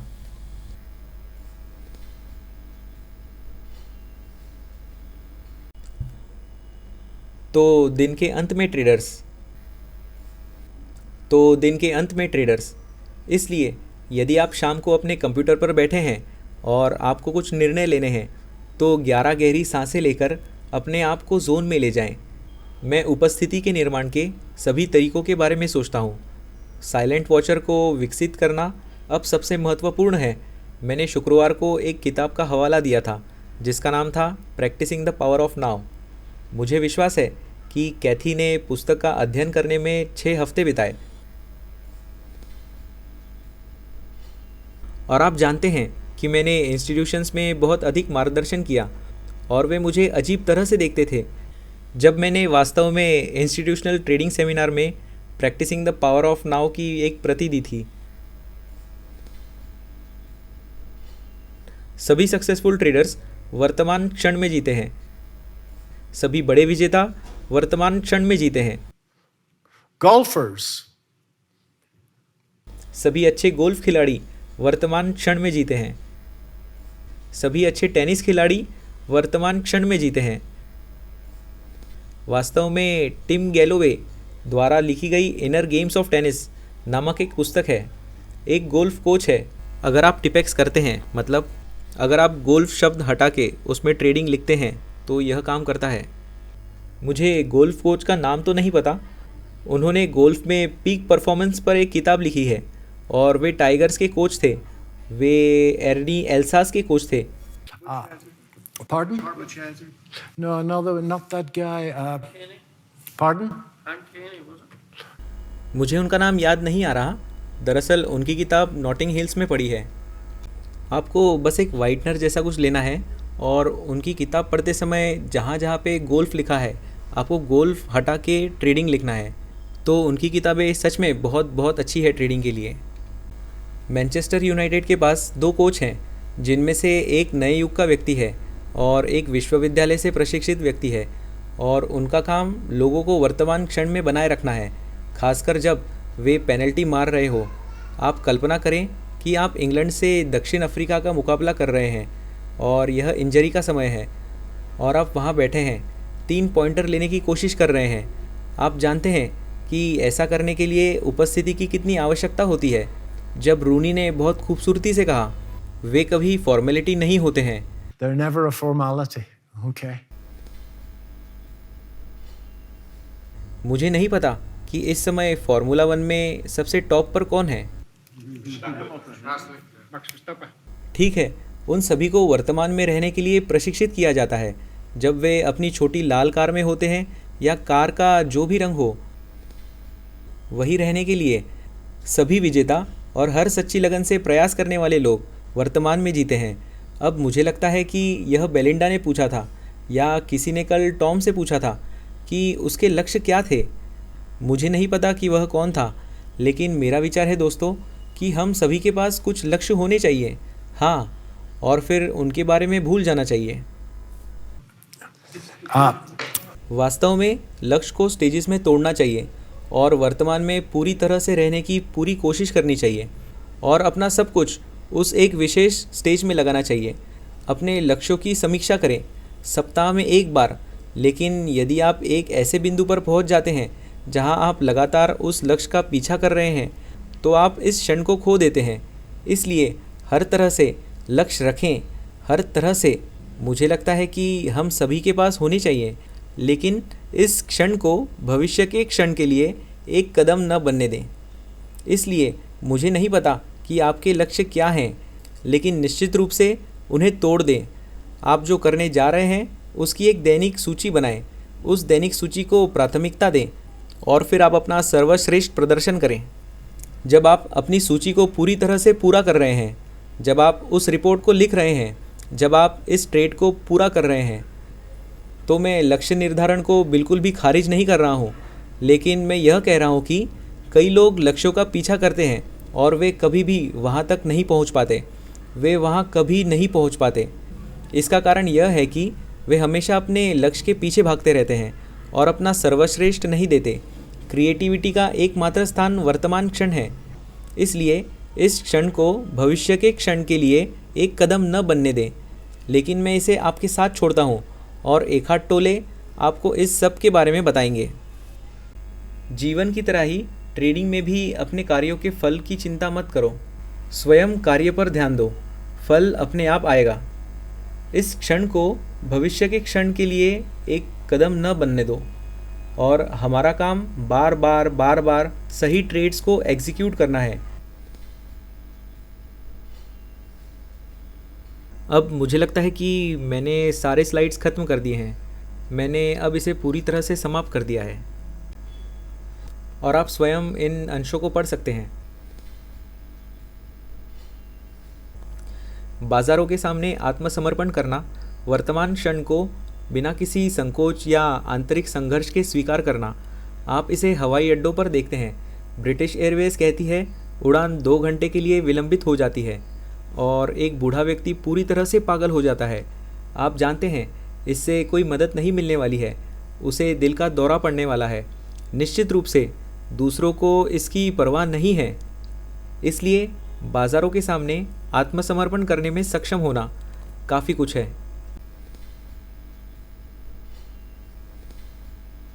आत्मसमर्पण न करने से बाज का कवच और सख्त हो जाता है। बाज़ार को खतरनाक माना जाता है। बाज़ार आपका दुश्मन था और ट्रेडर्स को स्क्रीन पर कसम खाते हुए सुनना काफ़ी आम बात है।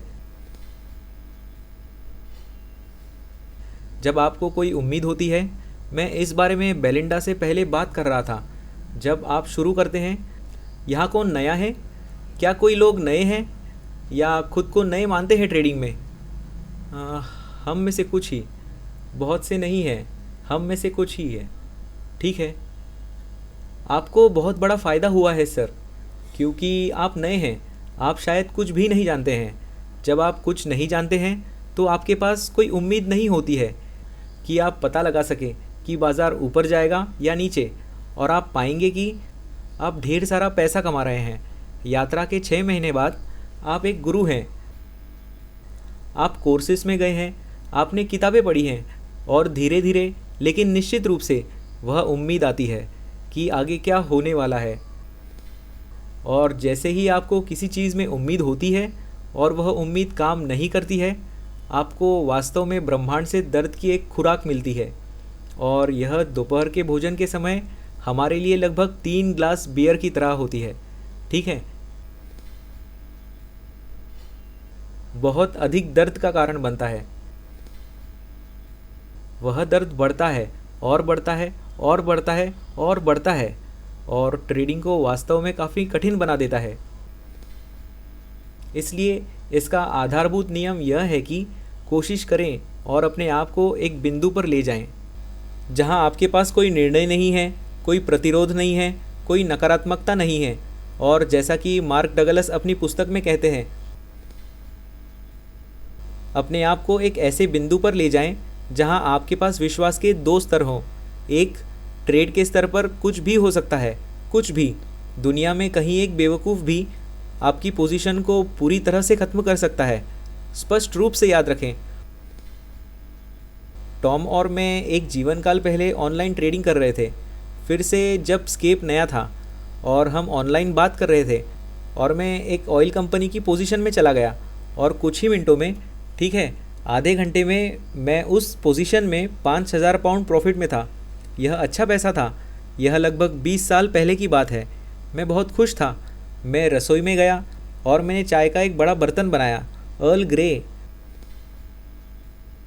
और मैंने उन सभी प्रेस्बिटेरियन सिद्धांतों को दूर फेंक दिया। मैंने एक अतिरिक्त चाय की थैली डाल दी। मैं वास्तव में खुश महसूस कर रहा था। मैं वापस आया तो मेरे 5,000 पाउंड चले गए थे और मेरा 1,500 पाउंड का मानसिक स्टॉप लॉस भी चला गया था। हालांकि मैंने स्टॉप लॉस नहीं लगाया था। नाइजीरिया में किसी बेवकूफ़ ने पाइपलाइन उड़ा दी थी। जब तक आप किसी बेवकूफ़ की भविष्यवाणी नहीं कर सकते कि कौन पाइपलाइन उड़ाने वाला है, आप नहीं जानते कि आगे क्या होने वाला है। दोस्तों, आप वास्तव में नहीं जानते। इसलिए उम्मीद रखना कि आपको पता है कि इस माहौल में आगे क्या होने वाला है, जहां लीड आसमान में है। जैसा कि डबलाइनर्स ने एक बार एक लोकप्रिय ड्रिंकिंग सॉन्ग में कहा था, यह सिर्फ पागलपन है। कोई नहीं जानता कि आगे क्या होने वाला है। यदि आप 80% समय सही हैं तो आप 20% समय गलत हैं। अगले ट्रेड पर आपको नहीं पता कि यह 80 में से एक है या 20 में से एक है।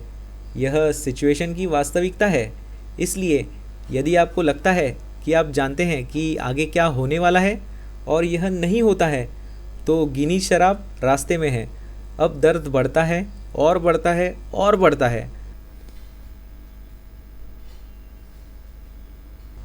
और इसके कुछ भयानक परिणाम होते हैं जो भुगतान करते हैं।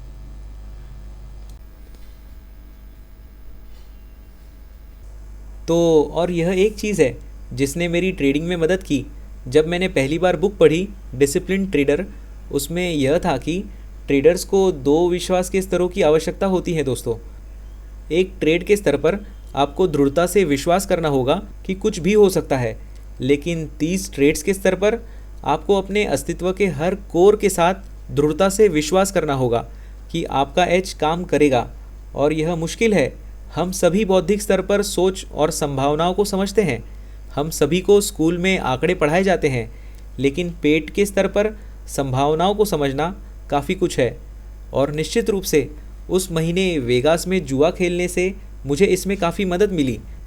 और मैं सुझाव देता हूँ, और मैं अपने सभी कोचिंग ग्राहकों के साथ ऐसा करता था कि हमने बैकगैमन खेलना सीखा। क्योंकि अगर आप पासे के साथ बैकगैमन खेलना सीखते हैं, ठीक है, तो आप बहुत जल्दी संभावनाओं में सोचना सीखते हैं। मुझे पता है कि हमारे यहाँ बैकगैमन खिलाड़ी है। हाँ, वहाँ है। शायद हमारे पास 2 है। इसलिए एक चीज़ मैं दिल से सलाह दे सकता हूँ कि आप खुद को उस बिंदु पर ले जाएं जहाँ आप संभावनाओं में सोच सकते हैं।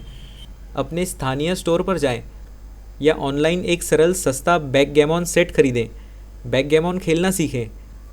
किसी ग्रीक व्यक्ति से ट्यूशन न लें, क्योंकि वह आपको अंधाधुन लूट लेगा। उन ग्रीक्स को बैकगैमन खेलना सिखाया जाता है। क्या यहाँ कोई ग्रीक व्यक्ति है अपनी माँ की गोद में? और यदि वह उस डबलिंग क्यूब को बाहर लाता है तो आप कवर के लिए भागते हैं, ठीक है। इस तरह से ज्योमेट्रिकली क्यूब की पीठ उठती है। इसलिए सीखना कि कैसे खेलना है। बैकगैमन आपके दिमाग को सोचने और संभावनाओं में लाने का एक बहुत ही सरल तरीका है।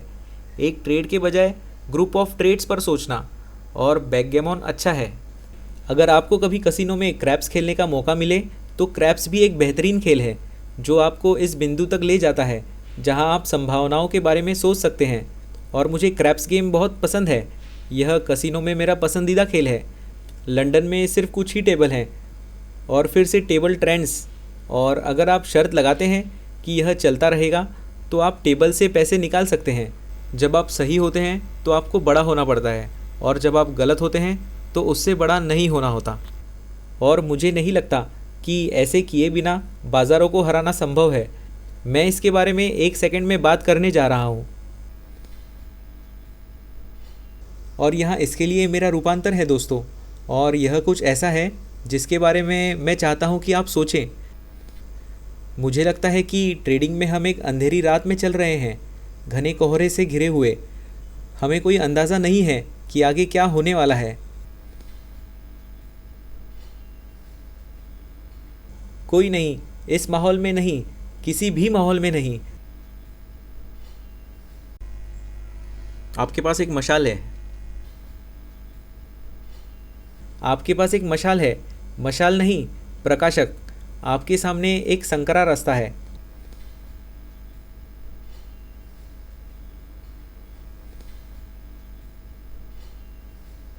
The fog is your life and the ups and कोहरा आपका जीवन है, बाजार के उतार चढ़ाव से। मशाल की किरण आपकी कॉन्शियस प्रेजेंस है, और मस्तिष्क में ध्यान का स्पष्ट दबाव वर्तमान क्षण है।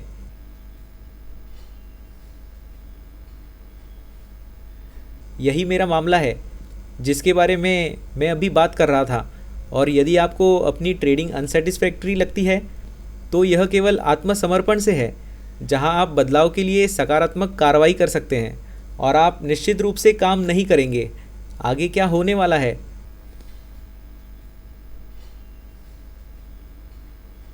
चलो गिनीज शराब पर वापस जाएं। मान लें कि आपको उम्मीद है कि यह ट्रेड काम करने वाला है और यह काम नहीं करता है, आपके विपरीत जाता है। गिनीज आता है, यह आपके पेट में बैठता है और यह आपके दर्द का अच्छा इलाज है। ऐसा फिर से होता है, अधिक दर्द आता है। अब आपके पास अपना सेटअप फिर से आता है और आपका काम बिना किसी डर या संकोच के उस सेटअप को एग्जीक्यूट करना है। लेकिन हमारे पास दिमाग में 2 विशेषताएं हैं।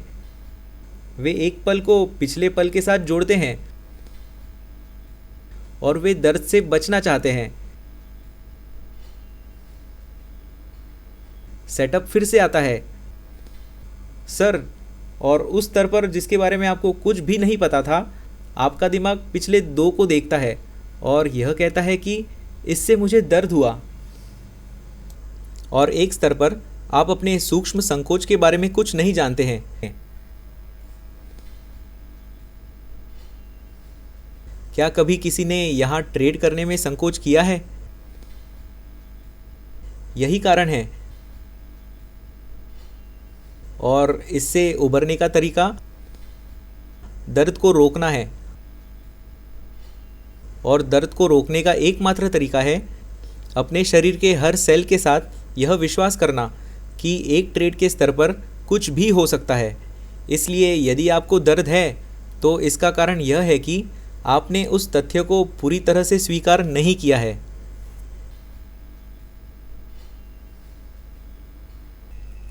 और मार्क डगलस का 30 ट्रेड्स का अभ्यास of 30 trades आपके लिए उस दर्द से छुटकारा पाने की पूरी कोशिश करेगा।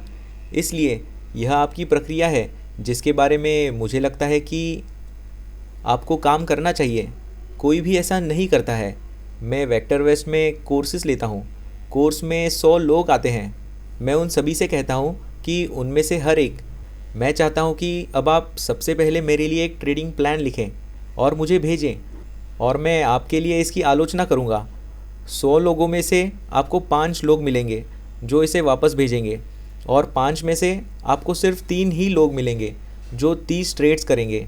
यह मुश्किल है, और मैं आपके चेहरे पर देख सकता हूँ कि ये 30 ट्रेड के समूह जिनके बारे में बूढ़े लोग बात कर रहे हैं वास्तव में मुझ पर लागू नहीं होते हैं। यह एक अभ्यास है जो मेरी विनम्र राय में किया जाना चाहिए हर किसी ट्रेडर को। यह जैसे एग्ज़ाम में पास होना है। टॉम ने इसे किया है और इसे 100 बार किया है। बलिंडा, यह तुम्हारा अगला कदम है। मैं तुम्हारे साथ काम करूँगा सभी तरह से, ठीक है? मदद करने में खुशी होगी अगर कुछ भी हो, ठीक है? नासिम तालिब, वह आदमी जो रैंडमनेस द्वारा पूर्ण रूप से लिखा गया है। नासिम तालिब, आप उससे मिले लैरी? हाँ, वह एक अच्छा लड़का है, अच्छी तरह से जानता हूँ। हम उसे जोहान्सबर्ग में दक्षिण अफ्रीका के TASA technical analysis society of south Africa में लाए थे सालों पहले। एक फ़र्स्ट क्लास लड़का है वो। वह कहते हैं कि स्टोइक एक बुद्धिस्ट है जिसके पास दृष्टिकोण है, और यदि आप मेरी तरह पढ़ना पसंद करते हैं तो 2000 साल पहले एक रोमन सम्राट द्वारा लिखी गई एक पुस्तक है सभी स्टोइज़म में, एक बहुत ही उपयोगी पुस्तक है, मार्कस ऑरलियस। किसी ने यह प्रथम श्रेणी की सामग्री पढ़ी है? तो टॉम, क्या हमें ब्रेक लेने की ज़रूरत है या फिर मैं यहाँ से और कंटिन्यू करूँ? Yeah, I think maybe 10-minute break. Yes. और फिर मैं आप लोगों से वादा करता हूँ कि इसके बाद हम सीधा चार्ट्स में चले जाएंगे और फिर हम सब बहुत खुश होंगे। You'll all be. Question now because I have to leave. हाँ बिल्कुल। The one big question. वह प्रश्न क्या था? If you are that good, then why are you still standing here? Okay. I'm just answering the question. क्योंकि हर कोई यही सोच रहा है। आप जानते हैं, वह वेक्टर वेस बेच रहा है और वह पुराना सेमिनार करता है। यह मेरा पहला सेमिनार है। टॉम और मैंने साथ में जो आखिरी सेमिनार किया था उसके बाद से। लेकिन मुझे लगता है कि इसका जवाब यह है कि जब मैं किसी से बात कर रहा होता हूँ तो मैं कभी भी अधिक उपस्थित नहीं होता। मैं तब अधिक उपस्थित होता हूँ जब मैं वास्तव में आप जैसे प्रेरित लोगों के समूह से बात कर रहा होता हूँ, और मैं तब होता हूँ जब मैं ट्रेडिंग कर रहा होता हूँ और समय बस उड़ जाता है। अब आप में से जो लोग नहीं सोचते कि मैं 3 दिनों तक बात कर सकता हूँ, वे मुझे अच्छी तरह से नहीं जानते, ठीक है? तो मैं इसके बारे में बात कर सकता हूँ और समय बस गायब हो जाता है और मैं बस फर्श पर उस छोटी सी दरार से गिर जाता हूँ और समय पूरी तरह से गायब हो जाता है। और यही कारण है कि मैं अभी भी ये करता हूँ, ठीक है? मैं कभी भी अधिक उपस्थित और अधिक जमीन पर महसूस नहीं करता जितना कि जब मैं प्रेरित लोगों से, दर्शकों से बात कर रहा होता हूँ। यही कारण है दोस्तों। Okay. So